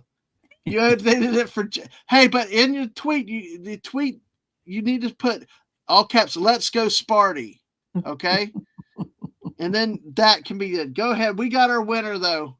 We got our winner because we'll go ahead and end the poll because the white jersey one was going to win anyway, 57-42. But yeah, that one go for it. God, who are you? Too many damn Daves also now around. He dead, Kirok. He did. He dead, Sparty. Okay. I want to see that tweet out there. Tag him, and then you tag me and Wes with that too. But put "Let's go Sparty," which we do sports on Tuesday night. He's a big Michigan State fan, so oh my gosh, wow, oh gosh, yeah, squirrel pillow, yeah, yep. Oh man, could be better. Finished all 3 seasons of Uma's Lucimi. Hope there's a 4 soon. So many wholesome, heartbreaking moments in the anime. It's real good. Oh, dude, yeah. That's the horse one. Yeah. I'm telling you, people. When I did, the first season's kind of is years old now. When I first told people I was watching this, they're looking at me like I got 18 heads. They're like, "What the hell's wrong with you?" I'm like, "It's actually a good story, man." Damn it, Jim! I'm a doctor, not a squirrel catcher. And hello, Alaska Jeff. How are you? Yeah, Bowsette said it's really good. It's really, really good. Yeah. All right, so we're gonna talk. So let me know when you get that sent out, JT. God, Fallout Dave. Let me know when it goes so I can see the tweeter out there. Dave's JT's on another show with another day right now, but I'm sure he's always checking. I can't wait for what the hell. Oh, you know what? I need that image because I will start using that for our sports going forward. Okay. Oh God. Yes. I make sure I get that one. All right. Well, let's go back because I know Figgy likes talking movies, and some other people had some good comments about some stuff out here. So, yes. had to switch accounts to get around the grok limit. Oh, God. Okay, Alaska Jeff, I know you don't like AI, but we're playing with a grok just to be stupid, okay? In this case, we're doing it to have some laughs. But yes, we've talked about AI taking over earlier. Yeah, it's not. Oh yeah, that site Mrs. Dadman uses. Yeah, exactly. I'm glad Yeah. she was able to tell you that only for humor purposes only, Jeff. Only for humor. Okay, well, let's take a look at some of these. That Gap said earlier, the nostalgic talk reminded him of the miniseries Shogun, which Richard Chamberlain. That was great. I remember when that came out in the 70s, though. Oh, You know? Shogun. Yeah, Shogun. It was a big thing, and it was based on that book. That was a big ass book. Yeah. But did you ever watch it? No, I was never. And I like. I am an avid studier of Japanese history. Actually, going back before that era where that movie took place, I like to go back to the Senjoku Jukai. I can't even say it right, but the warring, basically the Japanese warring states period. Wow. That's good history. I love that whole thing with the Odo Well, clan and stuff. But anyway, I was never interested in seeing that though. That I don't know. then I need to talk about the Meiji Restoration too, before World War II and stuff. Oh yeah, That led a lot to what was happening in the 20th century. So, but yeah, it's folks. If y'all have comments about that, go ahead and I'll catch up to them. Mr. Angel then said, "Band of Brothers, in his opinion, is one of the best war TV shows ever. Ironically enough, lived in half the show's battlefields. Hometown Eindhoven, we honored the veterans of World War II yearly." So Oh yeah, have you watched Band of Brothers? I haven't. I watched the Pacific though. Yeah, I'm exactly the same. And people keep telling me you watched the lesser of the two. I'm like, yeah, I know. I was very disappointed in the Pacific when I watched it. They're like, you got to watch Band of Brothers then because you'll enjoy it. There were parts of the Pacific I really enjoyed, though. I mean, I don't know. It made it seem like it got too much of the human element. Like, Well, my problem was it was so narrow in scope. I understand, the Band of Brothers covered from Normandy all the way in, through a huge swath yeah, of the European theater. This one covered only Peleliu. That's it.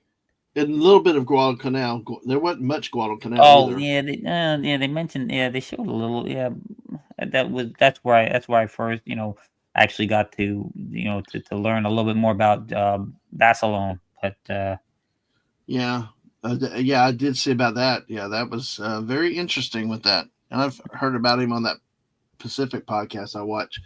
Oliver Belmonte said, "I appreciate Clint Eastwood directing World War II films such as Flag of Our Fathers, Letters from Iwo Jima, perspective from both sides of the U.S. and Japan concerning World War II. Have you? I've not watched either of those yet. I've seen the Flags of Our Fathers, and it's a discouraging story. I didn't like it because I'm like I was enjoying more the propaganda side, knowing because once you delve into strip away the propaganda veneer and you get to the heart of it, I mean, it's like, oh god, this is awful. Some of this is awful, but I didn't see the Letters from Iwo Jima though. I Right? hadn't seen that one. Yeah, yeah, I got it. Let's see. Let me go ahead. Lemon Pie says number 2 uses an actual mascot. Seems I agree with the choices. That white shirt, that does bring the Spartan helmet out. So I agree. I agree. That's why I like the second one. I think is I'm trying to get something to follow out Dave so he sends it to the right person. But the bigger question is, who does number 2 work for? Yeah. Yes. Oh yeah. Oh God. What's that? That's what. What was that? Austin Powers. Yeah. God, that's. And who loves you? Who do you love? I like Richard Dawson from Running Man though. Before we get distracted on that train wreck, let's see. Oh, Sashi watched the original Shogun. What did you think of it, Sashi? I know my parents did. Back in the 70s, I had to watch what they watched. So, season 3 of that anime, though, pissed him off for a second. Bowsette made me hate the writers. They need to chill out. So. Season 3. Oh, season 3. Season Really? 3. I haven't seen season 3 of that. The Horse Girl Pretty Derby. Yeah. Gap said you got to watch the original Shogun, West. So yeah, I'm not a Chamberlain fan. That's the problem. Yeah. Jeff, I was only be able to, for about to stay 10 minutes. Y'all were on another topic. I wasn't able to make it back that night. If I need to go back, I mean, because I was looking forward to it, but I had some other things I had to get to, and y'all were on a different topic that night. But yeah, they talked Bigfoot.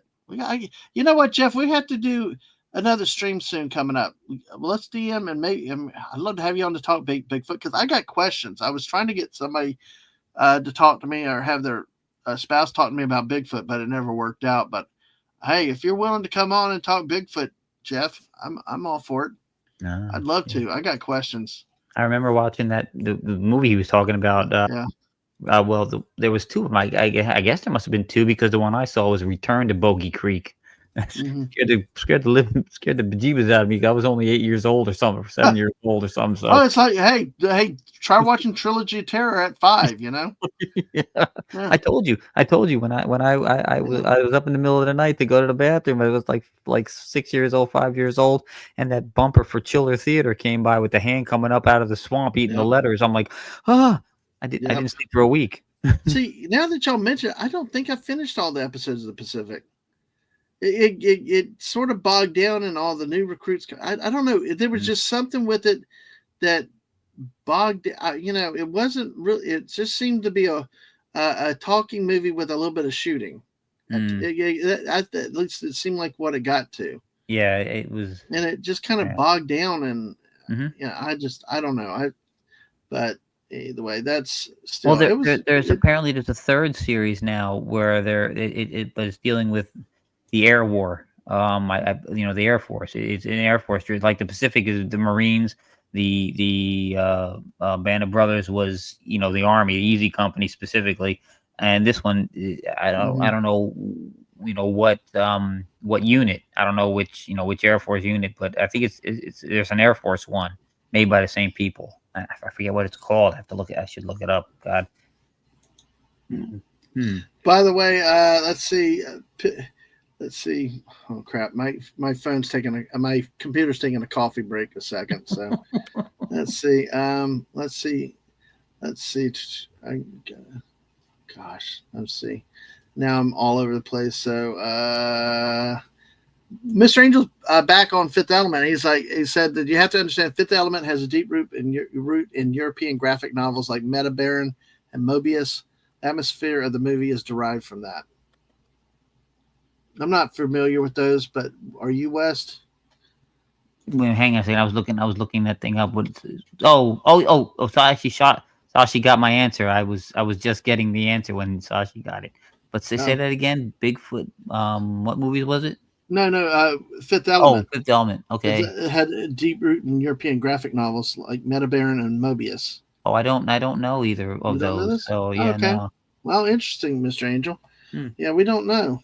Now, Sashi said the Pacific Front hasn't been getting any good shows or movies in recent times. No, I don't think so, because everybody, oh my God. You want to see a good movie about the Pacific, man? There's a movie with who was the actor? Hold on. He's good. It's called MacArthur. Here we go. I can show it as my Twitter account, but there's nobody else shown on it. Here you go. Nice work, Fallout Dave. Oh, I loved it. Let's go, Sparty. He didn't just do SPATY. He Sparty. Yes. Oh, that's funny. And I'm going to retweet that later. See what kind of crap happens between West and me in the chat on our. Anyway, but I will tell you, Sashi, they've not been getting shows, but I will tell you, one of the they have a show that I watch all the time. Oh my God, what did Bowsette just? I had to check that in a second. But there is a podcast called The Unauthorized History of the Pacific War. Mm-hmm. They went through the whole Pacific phase. They've now gone back. They're filling in blanks, doing additional stuff. They've actually talked about China, 1931-38. That goal, the thing with Japan and Manchuria with the Russians, that battle I'd never heard of, you had heard of last week. They're doing stuff like that, yeah. right? And they're actually going through dealing with a lot of stuff. So if you want to find good information on the Pacific War, it's not a TV show or whatever, but they're damn good at what they do and talking about the history. It's the unauthorized history of the Pacific War. Go check that out. It's a really great channel, and I'm watching it all the time. So Dave said he posted it for West for the chat. Added your lesson. I love the way you added the Sparty. So who does number 2 work for? And yes, Jeff. Yes. Okay. I kind of what happened with that, but yeah, we'll get together. We'll do that, and we'll talk Bigfoot. I'm really interested. I'm seriously interested in Bigfoot. I mean, you got questions and stuff like that. Yeah. There's God. Stop. Just stop. You guys are great. You guys are great. This is why everybody should come to this freaking channel and watch it. Not because of me or Wes, because you guys in the freaking chat make this fun. I didn't even know we were going to go an hour, right, Wes? I was coughing, hacking, and I'm like, what do we do? Not does whoever Fallout Dave is do that. Balzac comes in with saving Ryan's nuts. Nice. So, all right. But hey, it's all too good. But oh my gosh, I'm gonna have to retweet both of those out there a little bit later. And if that gets flagged, oh well, I don't care. It's all fake anyway. But hey, like I always said, if I got nuked, I'd do it with my friends. So it's good. But hey, all right. Sorry, West. I mean that one really got me. That one too. Two people coming through on the spur of the moment. That's what makes the chat so fun, that they come through and help out and stuff like that. So Sashi said the original Shogun was good, more on the culture. New one is kind of brutal though. Okay. Yeah, because I remember there was a lot of romance and a lot of that other stuff too with the original Shogun. Oh no, so. It's a product of the 70s. It is a early 80s, late 70s. It's got that same feel. So right, Masters of the Air was the movie they mentioned. Well, Jeff, are you talking about? Was there a Bigfoot movie that sucked? But you were there to talk. Or I didn't know there was a Bigfoot movie. I know there's Cocaine Bear, but no, Bogey Creek. Bogey Creek. Oh, yeah. Is that about Bigfoot? Yeah, I remember watching one. It was called Return to Bogey. Look it up. Return to Bogey Creek. Okay. I got you now. It's not good, but it was scary enough for a little kid. Yeah. Yeah, Masters of the Air is the one that's about the Air Bomb Group. And Corey's here. Hey, Corey. Good to see you tonight. Hopefully today's better. Yeah, it's I don't know. Like I said, I was telling Wes, I don't know if I got an hour in me, and it's like, we're at an hour 45. We're starting to roll. That's awesome. But you guys come in. You guys, I tell you, this. Yep, I did. You guys help make this fun. This is what I love with this type of stuff is you guys help add. It's like it's not just us. It's you guys too helping make a great stream and all that. So, as Corey said, hope you're cool tonight. It was cool. It's 92 in the shade today, so I cooked at work today. Yeah, I know you're outdoors a lot. It was hot here, but it cooled off in the afternoon, so yeah, Sashi, I agree. Everybody focuses on the abuses in Europe. The podcast that I talked about, they actually had some of their stuff either ratioed or kind of hidden by. They were having problems with YouTube because of being too graphic. They spent time talking about the treatment of POWs in the Pacific, and not just that of the harm that came to civilians in the Philippines and other places. That's the type of stuff that they bring out. And no, there's not enough of that stuff, or you have to sanitize it to the point where it basically gets overlooked, and that's the biggest problem. Like, I remember the first time I played something like Axis and Allies West, Aang's like, Dad, you got to be careful because that German symbol. And I'm like, it's an iron cross. Yeah, it's yeah. You know, but that's so bad that, you know, it's just everybody's so panicked with stuff that how do we learn our history? How can we do anything if we're so afraid of symbols or this, that, and the other, that we can't have a friggin' discussion? And it's not. Yeah. You understand? Yeah. It's prominent. It's prominent in Asia too. It's used all the time. Yeah, it's just crazy. So, yeah, Wes, go ahead. I got my flow in now, so Okay, we're cool. almost So just let me know when you're back. So I'll talk to the chat. We'll get caught up on the comments. So, all right. So let's see. But yeah, you're right. I had to look up that unit though, Sashi, because what my mother was a beautician, and she had a lady that lived in China, and the memories ran deep in the places in the Pacific where they were under occupation by Japan. There's another topic for another day on when you talk about history, but yeah, there's a lot out there that's not been brought up. So Jeff said yes, the movie was a start. It was bad.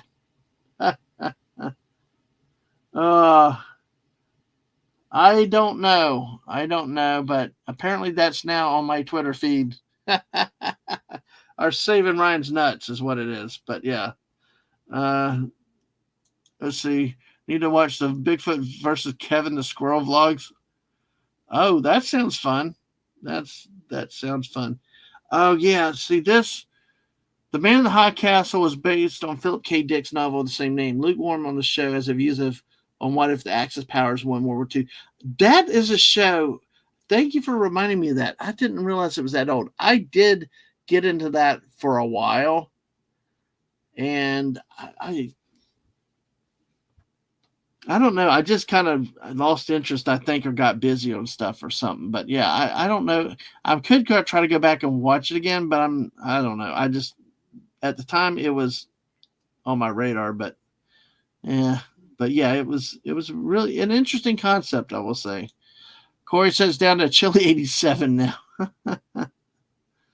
Oh God. Yeah. Yeah. Yeah. Many are offended by history nowadays. Exactly. It happens. So yeah. Yeah. Sashi. Yep. Quote research. Yep. Yeah. There is so much about what happened in the Pacific. And, you know, there were a few that were tried and convicted and executed or sentenced, but very few did in the Pacific relative to the European theater. It's, especially for the number of abuses that happened out in the Pacific and in Asian countries and stuff. Korea, a lot of places, really the memories to this day run deep with a lot of people, especially of the older generations that were around at the time. But yeah, I agree. I don't think. But remember though, here's the thing too. The Cold War was starting to develop, and that dictated a lot of policy. You know, your enemy of the enemy of my enemy is my friend now, and there's a lot of stuff changed and happened. You know, because between the U.S. and the Soviet Union at that time.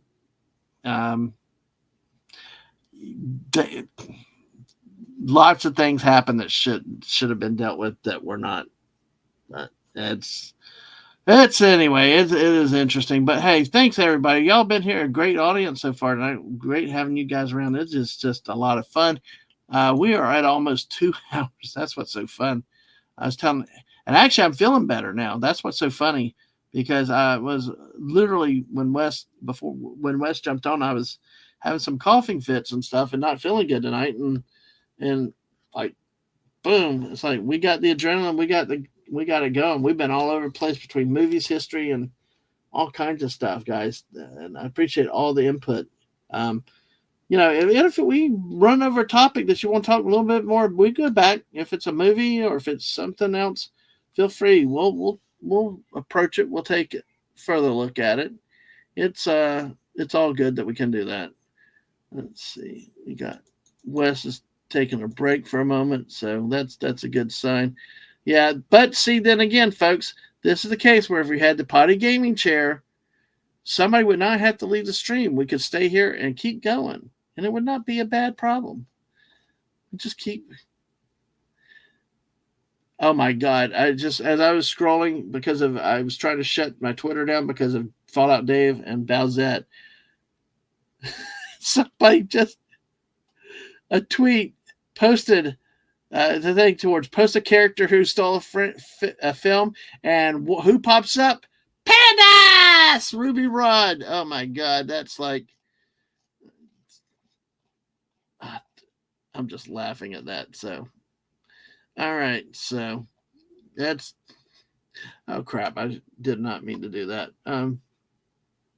Let's see. Funny fact: recently released file show Malaysia was a major agency base of operations during the Cold War. Very probably, because that podcast had talked about one of the former Japanese officers may have gone missing in Vietnam around the Vietnam War. So I would not doubt that Malaysia had anywhere in Asia down there. So, especially with the height of the Vietnam War. So, Malaysia. Hey, Sashi. Okay, Malaysia is separate from Indonesia. Is that correct? Because Malaysia is a peninsula, right? I asked because they're the island that has always intrigued me. I'll bring up a map, and because this is this particular island has always fascinated me. And it's so strange to me. You there, West? Yes, sir. All right, you're back. Well, what the heck? No, I need a map, not that thing. What the? It? It's like you click on something that's a map, and you just want to see a map, Yeah. That's. Oh yes, Malaysia is two parts. There's the part that's attached to Borneo, and there's the part that's attached to the peninsula that's sticking out from Thailand. Right. I'm trying to bring up a map so I can show it. Yeah, the part that's attached to the mainland of Asia, has the capital, Kuala Lumpur. Mm-hmm. Yeah. I'm probably gonna have to just go with whatever I got, and because I was trying to get a larger image of it. Because sometimes you can click on it and you get the larger image, but then sometimes it doesn't. Here we go. All right, let me do this here because this island is always. It moved on me. Well, we'll just do the best we can with it. This is always, and I don't know if it's part of Borneo or what. But it's celeb. It looks like an angel. It looks like a freaking angelfish to me. Yeah. It's right next to Borneo. I can see Malaysia's part on Borneo. I see that now. Yeah, but I'm trying to figure. Celebes is part of Indonesia, part of the old Dutch East Indies. A lot of people think that Malaysia was part of the Dutch East Indies, but Malaysia was always a British colony, not a Dutch colony. Okay, so like Celeb would be part of Borneo, which is part of Indonesia. No. Celeb would be part of its own island, and it's the smaller island next to Borneo, and that was part of Indonesia. Now it was part of the Dutch East Indies. Okay. Yeah. Okay, but currently it's now part of Indonesia. Yeah. Yeah. Okay. All right. So, but Malaysia goes. That's weird how part of Malaysia goes on to Borneo, though. Yep. Well, and the part that's on Borneo was originally, I believe, like 3 parts, and one part is still separate. Brunei is still Brunei independent. Yeah. So. Wow, that's crazy. But I've always that island the shape has always gotten me, especially as a kid. It's just like it's an angelfish, Yeah. Yep. That's I got a better map here finally. Jeez. But yeah, it's like because you got Malaysia down in here, Kuala Lumpur, Singapore. Of course, that was a big site of World War II action and the loss of a British division or Australian division that was sent in there when it was too late. So you got Sumatra, yeah, because in the early part of the war, the U.S. and the Dutch navies, they were getting hammered down here by the uh, Japanese Navy, Kido Butai. But yeah, this always got me was how the shape of this island is like just so fascinating. It always stuck out at me as an angelfish. And look, all these islands, and look how close they are to Australia. Well, once the Japanese, one of the last ones they grabbed was Java. And once they got Java, that's when they started making their moves. They did the strike on Port Darwin, Port Darwin. Yeah. And people don't understand. Australia was actually attacked in World War II. Yeah, they got there was at least a bombing raid. Yeah, okay, I get it now that how you don't get tsunamis in Malaysia because Borneo and all those islands, if there is an earthquake, it doesn't have the distance to give such an impact. So that definitely makes sense. So. Yep. Yeah. See, part of it was Sarawak. That was like I said, when it was British, it was divided into. I only know this because that's the way it's broken up in Hearts of Iron when you're marching through as a Japanese and you're taking over these territories down there. They haven't broken up that way. What is that? Is that a game? Yeah, it's a World War II game. You can play. You can be any country on Earth, and you control its every aspect of the country. The political sphere, you control the economic sphere, you control the military sphere, and you have to balance everything.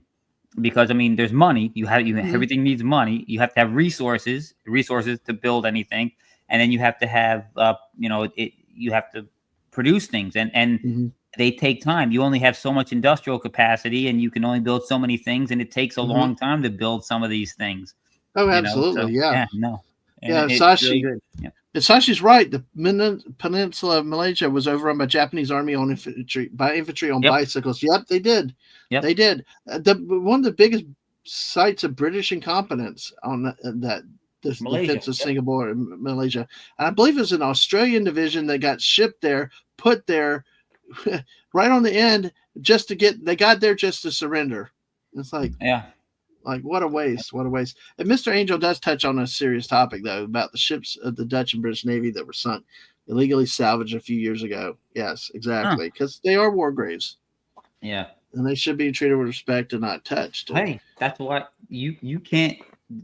There's only one instance ever, and I don't think it's going to be anymore because I think they're all gone now. But there's only one instance where anybody was ever allowed to go down into the wreck of the Arizona, and that was if a survivor from the ship passed away. He had the option to have his ashes interred in the ship with his shipmates, and a diver would go down and put it in. That's the only time they're allowed to go there. Yep. And have you seen that happen before? I've not seen this done. Nope. Yeah, it's really interesting because I've seen the pictures of it before. Some of the National Park Service, I think, does it because they have the divers there, and like one showed a man that had his neighbor and saying a goodbye with the box, and the divers were in the water, letting him say his goodbye before they dove it down to put it down in the underseas with their friends. With their shipmates and those, because it is treated as hallowed. They were buried there, and it's with respect. That's why, like when I watched the history encounters when they search the wrecks, they're very respectful how they go in those things. They really are. They don't go into them. They stop outside and away from it. Yeah. And I've actually seen the video of that. You remember that guy that was trying to find the Titanic and stuff like that? Yeah. That guy, and it's like he was like butting up into the wreck of the Titanic, going into the debris field and stuff. Yep. And it's like, wait, you don't do that. Well, it's different. He was able to do that because nobody stopped him. It's not a military site. If it had been No. like when they if I'm not mistaken, and I could be wrong, I'm wrong a lot. They had finally found the wreckage of the hood, Yeah. and there was a big debate about whether they should actually send Yeah. things. They're like Mhm. it's a grave site. They're like, we're Yeah. not going in. We're going Yeah. to see the wreckage itself. That's And all. Bow's that has happened many times, not just there. I mean, some of the Civil War ones have been done. Other ships have been, and I'm not going to name a name, but there's one country specifically out there that's been always viewed as the ones that go in there regardless for whatever else. But it's. But see, Sashi said the soil doesn't allow heavy tanks. When our army uses light tanks with bigger guns. See, that's what the Japanese really didn't have heavy tanks. Most of those were those small tanks anyway. Yep. They were But light still, tanks, and they had a couple mediums, but that was it. Ooh, the Leopard 2. The Mercy City are. Hey, you pull up a Leopard 2 if you don't mind. Yeah, it's a German tank. Yeah. Oh yeah, it's their version of the Abrams. Yeah, because what Sashi said is that Singapore uses the Leopard 2. Mm-hmm. Wow, that's interesting to know. But yeah, I'm just curious to see what it looks like. But yeah, all this geography here, that I think is just fascinating. All these islands, and you can tell that some of these are high mountains, like in New Guinea, Papua New Guinea. The Owen Stanley Mountains over there are just really huge, and terrain matters in these things. It does have a lot of effect, and you can't just walk straight through it. It will tear you up. The thickness of the forest, plus the elevations, the terrain. It's just because it looks like almost these are mostly like, if I'm not mistaken, like all these probably are like volcanic island. But a lot of tectonic plate activity probably created a lot of these islands. Yeah. Yeah, absolutely. Yeah. But yeah, they pulled a good bit of that sub. Yeah, they did. I was amazed they pulled that much out of that sub. Actually, I was what was our friend Anna, when she did a thing showing that a documentary on that Ocean Gate thing, and it's like very interesting to see the whole process, the internal control process, and when people said this ain't right, and that was a whole boondoggle, Yeah. So costs less per tank than the USA tank does. And Mr. Ames said the De Ruyter was the Dutch equivalent of your Arizona, and they stole it all for money. Wow. Delamination. Bowsette, what specifically is delamination? I'm not good with terms, but I probably did, because they talked about how that you could see a crack in part of it that was overlooked, and I'm not sure what delamination means specifically, but I probably did. Yeah, the Royal Malaysian Navy and Dutch authorities did a joint operation to search for wrecks. That is just something. So this is the Leopard 2? Yeah. Layers come apart, because I think it was all fiber optics or something, fibers and stuff like that. And they were showing how some of that stuff was coming apart. Yeah, okay. But yeah, it was very, very interesting to see. So I guess this is the Leopard 2? Yep. It's obviously German, because you can see. Yeah. Yes, Bowsette. Okay. Yes. I saw that. Yes. Okay. Yeah, so, you can see there's the symbol that's everybody's fretting about. As you can see, they use it today, so it's nothing to do with the Yahtzees. So it's a iron cross. It's a different symbol completely. But I can't believe Malaysia would use a tank. That looks like a heavy tank to me, not a light tank. But well, these modern ones, these modern battle tanks, you see they have the treads are pretty good. It's why the Russian tanks were so good, because their tracks were so wide. If you look at the T-34 and so forth, and the KVs, their tracks are like twice as wide as the German tanks. So they were able. That's why they didn't have as much trouble in the steppes in Russia once the autumn rains came in as the Germans did. Yeah. So, but yeah, no. This is a side profile. So it's a pretty massive tank. not. It does look like. Yeah. It looks heavier. I mean, I would not consider that a light tank though.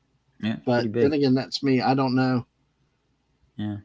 Yeah, exactly. Yeah, on that one, that documentary I watched talked about that. There was a loud noise. You could hear the cracking. It's like, and they did say that in the video that shouldn't have survived the third dive, but it's really really crazy. But yeah, sad that. Somebody, Oh, is it? Are you guys talking about when that sub imploded? They were going the Titanic, yeah, the Ocean Gate, yeah. Yeah, they were using fibers, yeah. I mean, they were using a to control it. They were using a Xbox controller. Yes, they were. Yes, exactly. That should have been red flag number 1. I know exactly. You would think though. You would think that you would not do that. Now, Mr. Angel said the Leopard 2 is a European tank designed for wet and soft terrain, better than U.S. tanks. Okay. Yeah. And I think that's what Sashi was saying, that with the Malaysian terrain too. So it's interesting though. But I mean, it's interesting they still put the Iron Cross on it, but that might be the German tank version. When you look at it, it's a German tank. So I mean, if I looked up and I said Leopard 2, Sashi's saying the Leopard is used by Singapore. Malaysia is currently the Polish PT-91 Twardy. Oh, based on the Russian T-72, but heavily modernized. Well, let's look up that. Let's see what the Polish tank looks like. Yeah. And they heard that explosion and it was like, oh, and then they finally lost contact and then they realized something was wrong. It was a really sad situation though. Yeah, using carbon fiber for submarine out of the mine. Well, because this guy had his background was in space and stuff, and he thought he could take space to undersea pressures, and you know, it did not work. It did not work. Ah, yeah, this is definitely a smaller tank. Which would make more sense. That looked like a big tank for me. Let's see. Let me know. I'll bring it up when you're ready. I just want to get. I want to get a couple, so you can. Yeah, that's cool. That works. Well, hey, guess what? We made it over 2 hours. How about that? Oh, nice. I mean, how about that? We're like, maybe an hour tonight, and it's like, well, maybe, and then it's like, oh, hey, we're still going. It's funny that happens. That's what happens so many times. It's the way it's like the 20-minute goodbyes too. It's just. It's it's like we just kind of having fun, and there's like something comes up and we keep going on it, and it's all of a sudden we're like, holy crap, we've spent another hour. By the way, I can't wait to see JT's reaction. I don't know how often he checks Twitter while he's on a stream, but it's like it's I'm really hoping he sees it soon, because it's like, hey, yeah. So it'll be good. Yeah. So let me know when you're. Oh, I've got it. I've got them up. You got it. I thought you. Yeah, I'm sorry. I was multitasking. Give me a second. I'm trying to multitask. That's always dangerous when I try to multitasking, Oh God. It's like then I hit something and I go somewhere else, and it's just like, anyway. All right. So all right, let's go here. Let's do this. All right, now we go. Okay, here we go. Yeah. Oh. Mm-hmm. Yeah, not as big as the other one. Still bigger. I guess I'd consider that maybe a medium-sized tank. So. Well, specifically the turret. I mean, the turret on the Leopard 2 is massive, man. Yeah. This is almost a World War II sized turret. Right. Here. It's definitely not quite as big. But as you go, God, shrunk it down. And this one's coming at you. So you can see it's got all the the countermeasures on here. Mm-hmm. But Yeah. Yeah, smooth bore like all the other ones nowadays. So, but yeah. Oh, cool. Yeah. Well, we got more discussion about the massive difference between tension strength, compression strength. Carbon fiber is not good at compression. The 500,000 to go down. Yeah, it's. Corey said the carbon could have worked, but he tried to bond it to titanium, and that's where it failed. Sashi's saying that Malaysia originally used the Alva Scorpion, but with a bigger gun than other places. So. Bowsette said, I'll never forget the tank I last worked on in South Korea got towed to the shop. We pulled the motor on it, and it had a hole the size of a block, the size of the football. Wow. A hole in the side of the block. Wow. But, geez. But, hey, there we got tanks. Yep. It's not a bad tank. No, it's not. It's kind of cool. Good discussion tonight with what we've got with things like that. We're definitely really having fun with this, though. You guys, I've always had discussions with the World War II people and game players, and they argue back and forth about the best tanks in World War II. And everybody always, it's the T-34. It's always the T. No. It's the Panther. The Panther is the greatest World War II tank ever. Especially even better than the Panzer. Even better than the Panzer. Well, the Panzer, that just means armor in German. They're all called Panzers. Yeah, no. The Panzer Kampfwagen 5 is the Panther. Okay. So, well, by the way, I always run the stream in the background on the YouTube, and I mute it, and sometimes it stops itself. When I get on that tab, I got Ruby Rod's face just with two squirrels on his shoulder looking at me. I do the same thing, and it's, if you have to have it muted, and so if it's muted and you don't have that tab completely up, if it goes back into the background, it does. It stops and it's way back in the stream. Well, Bowsette said they really blew that engine up really good. At least everything's contained in the engine bay.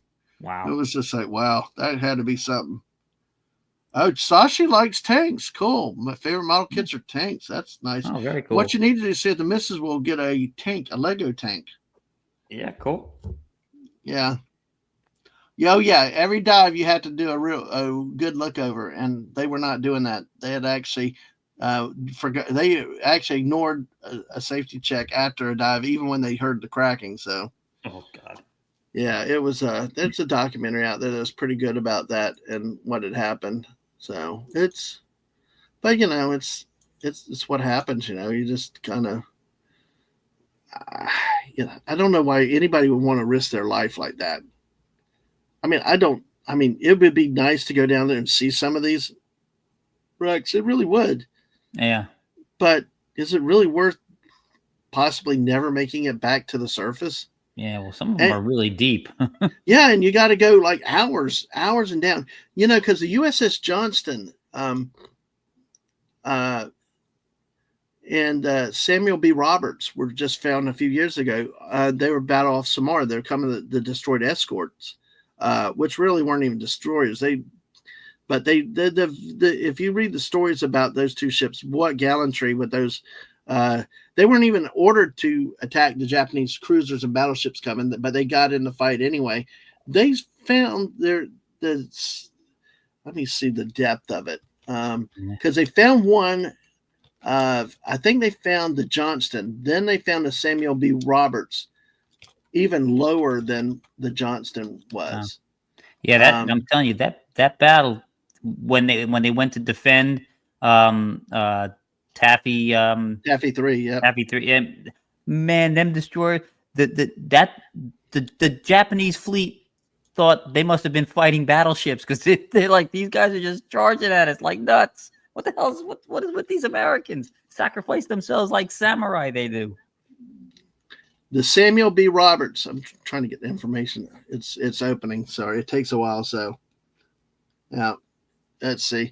The Samuel B. Roberts, are called the Sammy B, was found at a depth. Let's see, a depth of 22,621 feet, more than 4.5 miles below surface, making her the deepest shipwreck ever found, surpassing the record previously held by the wreck of the USS Johnston, lying at 21,180 feet. I believe they're over in the Mariana Trench or something over in that area because it's off the Battle of Samar, located in the Philippine Sea. Just can you those depths are just unbelievable, you know. Yeah. Yep. That they were at, because see, they found the Johnston, then they because these ships went down in the same area, and then they found this one. But God, they get the technology to get a submarine, any submersible to that depth. I mean, even man-made, even your military submarines can't. I mean, I don't even know what the depth on a regular military submarine is. It's definitely can't go that deep. But hey, you watch Mission Impossible, the last one, and Tom Cruise can take all of his clothes off and magically go from like 20,000 feet all the way to the surface nonstop and live to tell about it. Oh, well, wait, he technically died. He technically got frozen and he had to be resuscitated, and magically comes back to life next to a beautiful naked woman next to him under a bunch of covers with an Eskimo lady looking down over him. God, that was a sucky ass movie. I wanted to walk out. People told me, well, you watch part 2 of screw it. I didn't care. But the final part, I was like, get this shit over with. It's like, gosh. I've only ever watched the first one. So first movie. I've never watched any of the others. I'll have to get that link. Okay, Mr. Angel, thanks for the link. Will, when I can. Absolutely. So Sashi said the Alvis Scorpion mentioned did well in the Falklands because of terrain. Bog Scorpion was aluminum bodied. Okay. Yeah, everyone has always gone in a round sub. Okay. Reason that they go deep are basic balls of titanium, and the crews get in and have 3 to 5 inch windows about a foot thick. Wow. Okay. Yeah. So, all right, let's see. Let me take a look at real quick with this. Show an image. Let's see. We'll get an image or two here. I mean, these are just fascinating to look at. Let's see if I can get the image larger where it can. It's hard to see. I've gotten it. Let me see if I can blow it up from here, because it's not just the image; it's part of an article. Okay.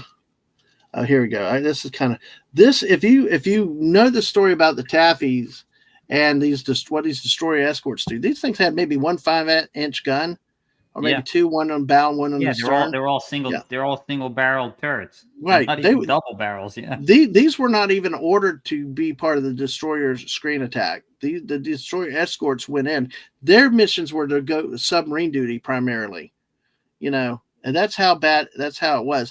But like here, you can see the damage on this ship. You can see how much it had gotten beaten around before it sank. Here. Well, one of them took a battleship, a main battleship gun, round right to the bridge. Yes. Yeah. Well, you know, even the Jeep carriers, you know, the Yamato was one of them, and the shells landed they exploded under one of the Jeep carriers, and it knocked the screws loose and started taking on water just from a near miss. Mm-hmm. So, and that was a Jeep carrier, but look at these little ships. You know, you ever see the shell that the Yamato fired? Things like a Volkswagen. Oh, God. Yeah, exactly. Yeah, exactly. So it's huge. Good night, Gap. Good night. Good night, Gap. And yes, if you want to see Drakenfell is awesome with about especially the engineering side of the World War II stuff. But yeah, thank you for putting that link in there, Mr. Angel. So, you know, yeah, there's no funny thing on the ocean unless you know it. After decades of erosion, movement of water never stops. Absolutely. Yeah. Same reason they never found most of the planes that crashed in the Bermuda Triangle. Yeah. But I just find it fascinating to say they find some of these wrecks the way they do. It's just incredible to see what they do, and just it's. Well, I'm surprised they found the hood. I mean, it's not just pretty deep. It's you know how far north that is, right? I mean, it's in the Denmark Strait, and Denmark Strait's not near Denmark. It's the waterway between Iceland and Greenland. So I mean, it's way north. So you got to deal with ice and and crap. So no, there's no icebergs up there. No, not anymore. I've been told. I have reliable information from Al that there's no more ice up there.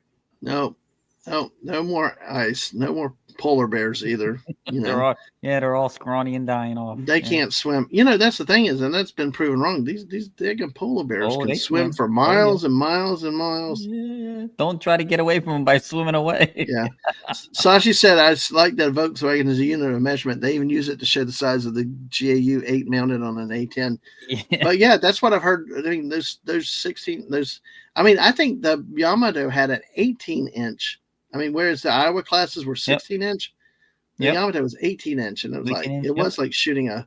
And there was on the drawing board they had the next. There was bigger guns coming up onto the. I think it was the Yamato Kai. God, I gotta look it up now. Okay. Let me see if I can find another picture of this. So I'm hoping to see. Samar Island. Let's see. Ooh. Golly. I just think that people went down with these ships too. Yeah. They did not get out. They this is their burial place. Oh, they just called it the Super Yamato class, designated the A150. I thought it was called the Yamato Kai. No, okay, I was wrong. Yeah, I'm going to show it. I'm going to show it on this because this is it's just a huge weapon. Yeah, tons of we can always look at tanks. We might have to have Sashi on to talk tanks though one day. Because he likes tanks. Yeah, the Musashi, man, the Musashi also had a death by 1,000 cuts. Yep. All that material money put into those two ships that just were, they really were outdated. Well, the Musashi went down at the Battle of Leyte Gulf. Mm-hmm. So right. And the battle we were talking about with those destroyer escorts. Yeah.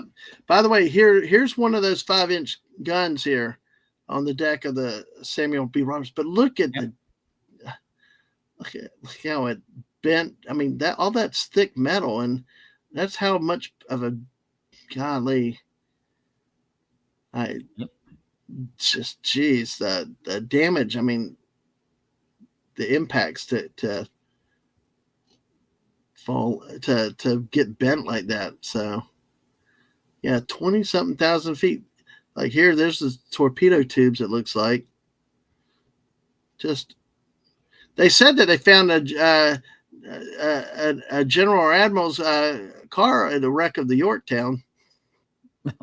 Really? So yeah. If you look at the Yorktown footage that came out recently, they found interesting stuff as part of that. So it's really, really interesting to see how they these things, and just amazing to me the technology, how for right, wrong, or whatever for the Ocean Gate, but the fact that they even got close to the depth they got was amazing. So I do think that we do forget about that, but then again, the French weren't ready to use them, and they had the Maginot Line, and well, oh man, but yes, Balzat saying that creates enough back pressure for the Warthog, it can stall midair. Wow, I tell you, I love the A-10 Warthog. That thing, man, the gun on the front. Yeah. I wish I had one of those on my car so I could clear out traffic. Yeah, it's funny. The plane was designed around the gun. The thing is nasty. The thing is man, it is a great plane. Really cool to see that.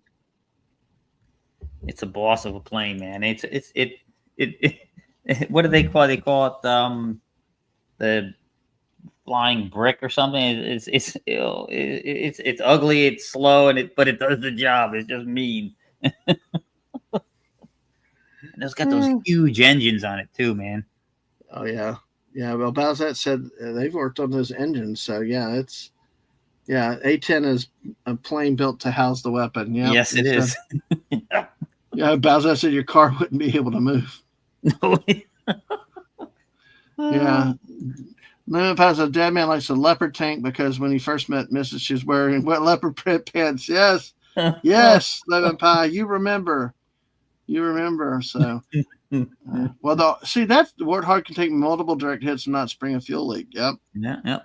Well, we talk about World War II. A lot of the American-made planes could take a lot more damage. Even early in the war, they could.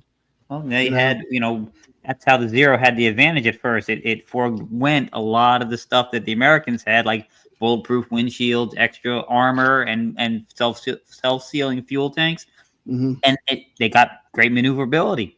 Unfortunately, later on, when we started learning how to deal with the agility of the plane, its weaknesses came into focus by not having all that armor and stuff, including being made of magnesium in some parts where near misses could actually damage it, start it on fire. Yeah. So, oh great, Mr. Angel now said, "Dadman with an A10 gun on his car asked by a police officer, 'Do you know why I stopped you?'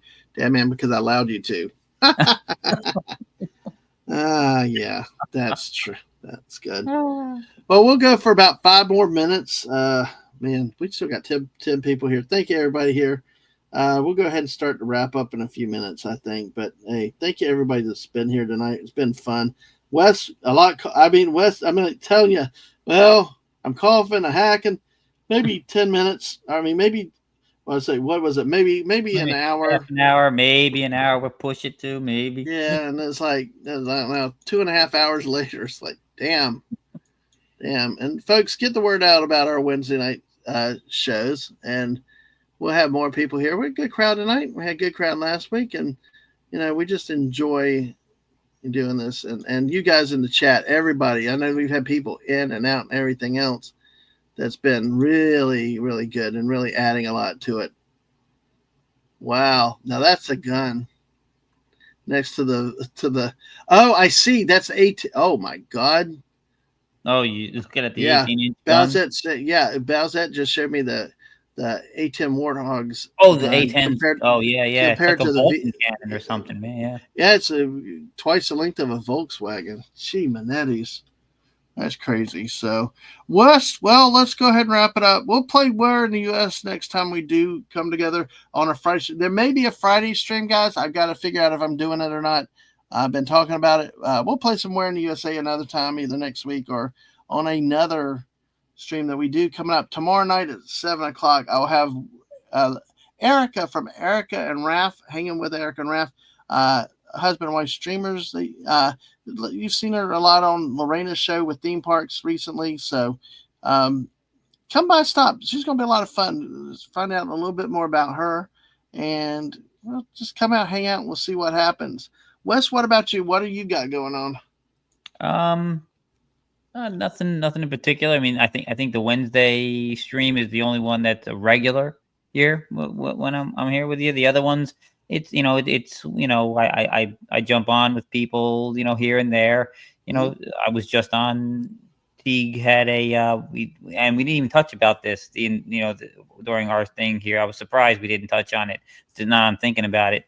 We did a whole thing looking back at Ozzy's career after he passed away yesterday. So yeah, well, see, that's a better format than me. I only know Ozzy. I never listened to music, so it's okay. Yeah, no. I mean, yeah. No, we had about maybe the month before, or maybe 2 months ago, we did an entire stream on Black Sabbath, an anthology talking all about all Black Sabbath. So once Ozzy passed, we were like, oh well, we gotta revisit his career, starting with Black Sabbath all the way through all of his solo stuff. He's got like 3 stages, with his early stage with Randy Rhoads, then with Jakey Lee, and then with Zach. So I mean, amazing career, and everybody's he put it into perspective. Everybody's like, shocked and sad and down, like, yeah, this is a rough one, this is a tough one to take, and this and that. And he said, you know what? And I agreed with him 100%. He's like, we had Ozzy for about 30 years longer than we should have. The man, it's amazing he lived as long as he Yeah. did. So be happy, people, that we got him that long. See, this is wrong. This is wrong. This is wrong right here. This guy. If you ever met this guy in real life, there's no way he'd be a headbanger. No. It's like no, you're an accountant. You're not anyway. But yeah, but yes, it's definitely a big loss. I know my mom was surprised. She's like, he's still alive, and I'm like, yeah, he's still alive, and so Yep. But no, other than that, maybe like I said, sometimes I'm on with Teague. Sometimes I'm here, I'm there. I've been on with Jill's channel on occasion. I've been on Stark of Iron's channel. I've been a lot of different places. So, but here Wednesday night is pretty much the only regular fixture. Yeah, so. And you never know when we go live, like we did the other night, late at night. Who knows? In maybe an hour, I might say, Wes, you want to do some Fortnite? Yeah, especially in Blitz. So, Corey, you keep hydrated. Go ahead, Wes. They shifted again. I don't know. You shout out to Corey. What? Yeah, he does a lot of outdoor work. Okay. Oh yeah. Oh God. Yeah. Cool 94. So stay hydrated, dude. Yes. Stay hydrated. Yeah. Well, no, what I was saying is they shifted up again. Obviously, they moved from. There's not a hammer every time, but in Fortnite Blitz, they've got you get the helmet almost every time now, but you get the sonic sword on occasion, and it's amazing. The sword is amazing. I don't lose with it. There you go. I got in. There was this. It circled around that like motel looking place, and it was still big enough. There was 10 of us in there. I jumped in. I'm like, oh my God, there's so many people with the circle so small, and they're all fighting. I came in from outside. I was in the storm. I came in a matter of like 30 seconds. I got them all. I did all of them in. I had 15 eliminations that match. Yes. I know. Sword is unfair. Yes, well, the hammers are unfair, but the fact is, everybody gets them though, and It's up to people to use them or not. This is true. Yeah, like me, I'm not good with the hammers, but with that, I had to learn to use them. Yeah. I had to learn to use them, and that's if you just got to adapt and adjust. Is what you have to do. The sword, though, it has a limited power. It's got like a power supply, so as you use it, it diminishes to where it won't work anymore. It'll be gone. And if you run while carrying it, you dash like 3 times as fast. Plus, you do like this flash when you get close enough and you swing. You could be like 30 feet away still, and you are on top of them in an instant, slashing. So if somebody gets me like that, I would swear they were cheating because they were just far away, and all of a sudden they're in here getting me. Yeah, no, it's that I don't. I hope though that that's not a permanent thing with the super weapons though in that mode. I hope that they get it to the point where it can actually be just like they go back to the normal guns, at least at some points. I'm not as good with the guns. I know. I mean, you get so used to all these other things. It's like, you forget how to use the. Exactly. I went back to the original one that only used the guns, the regular game. And I'm like, man, I suck. I can't hit nobody. But I did start. I was using that one that shoots those exploding swords or whatever. The gun I'm talking about. It shoots the it's like a rail gun almost. It shoots the thing. It sticks in the person, and then it explodes. I was getting people from like I couldn't even barely see them off in the distance. I was hitting them. I'm like, damn. What's nice about that is you don't actually have to hit them. If you shoot it and it lands in the ground next to them and they don't move, it blows up. They still get them. Yes, I'm trying to find something real quick to show everybody before we leave because I'm like, I think it's funny. I'm just trying to get. Let's see. Let me do it. Let me go this way and see because it's. Oh, Jess just popped in. Jess, hey Jess, how are you tonight? Good to see you. Yeah. Let's see. Crap. You know what I got to do. Okay, let me try to do this. So if I lose you, you got the con. Oh yeah, no, I am ready. I'm ready to take over, Captain. All right, good.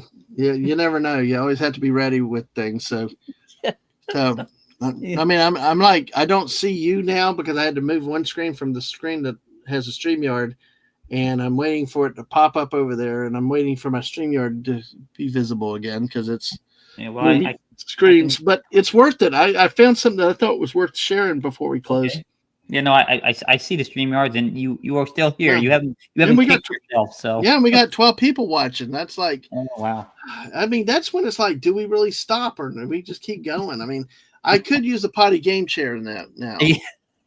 You know, I need to get Fallout Dave to get with Stunning and then actually get this thing into production, you know? Yeah.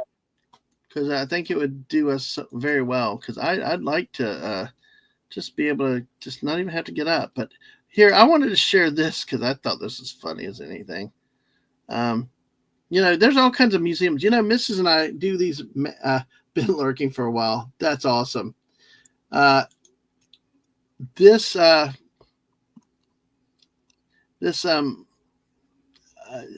We like memes. Miss and I do a lot of just driving our detours. Like we see the brown signs, you know, on the side of the road, which are like points of interest.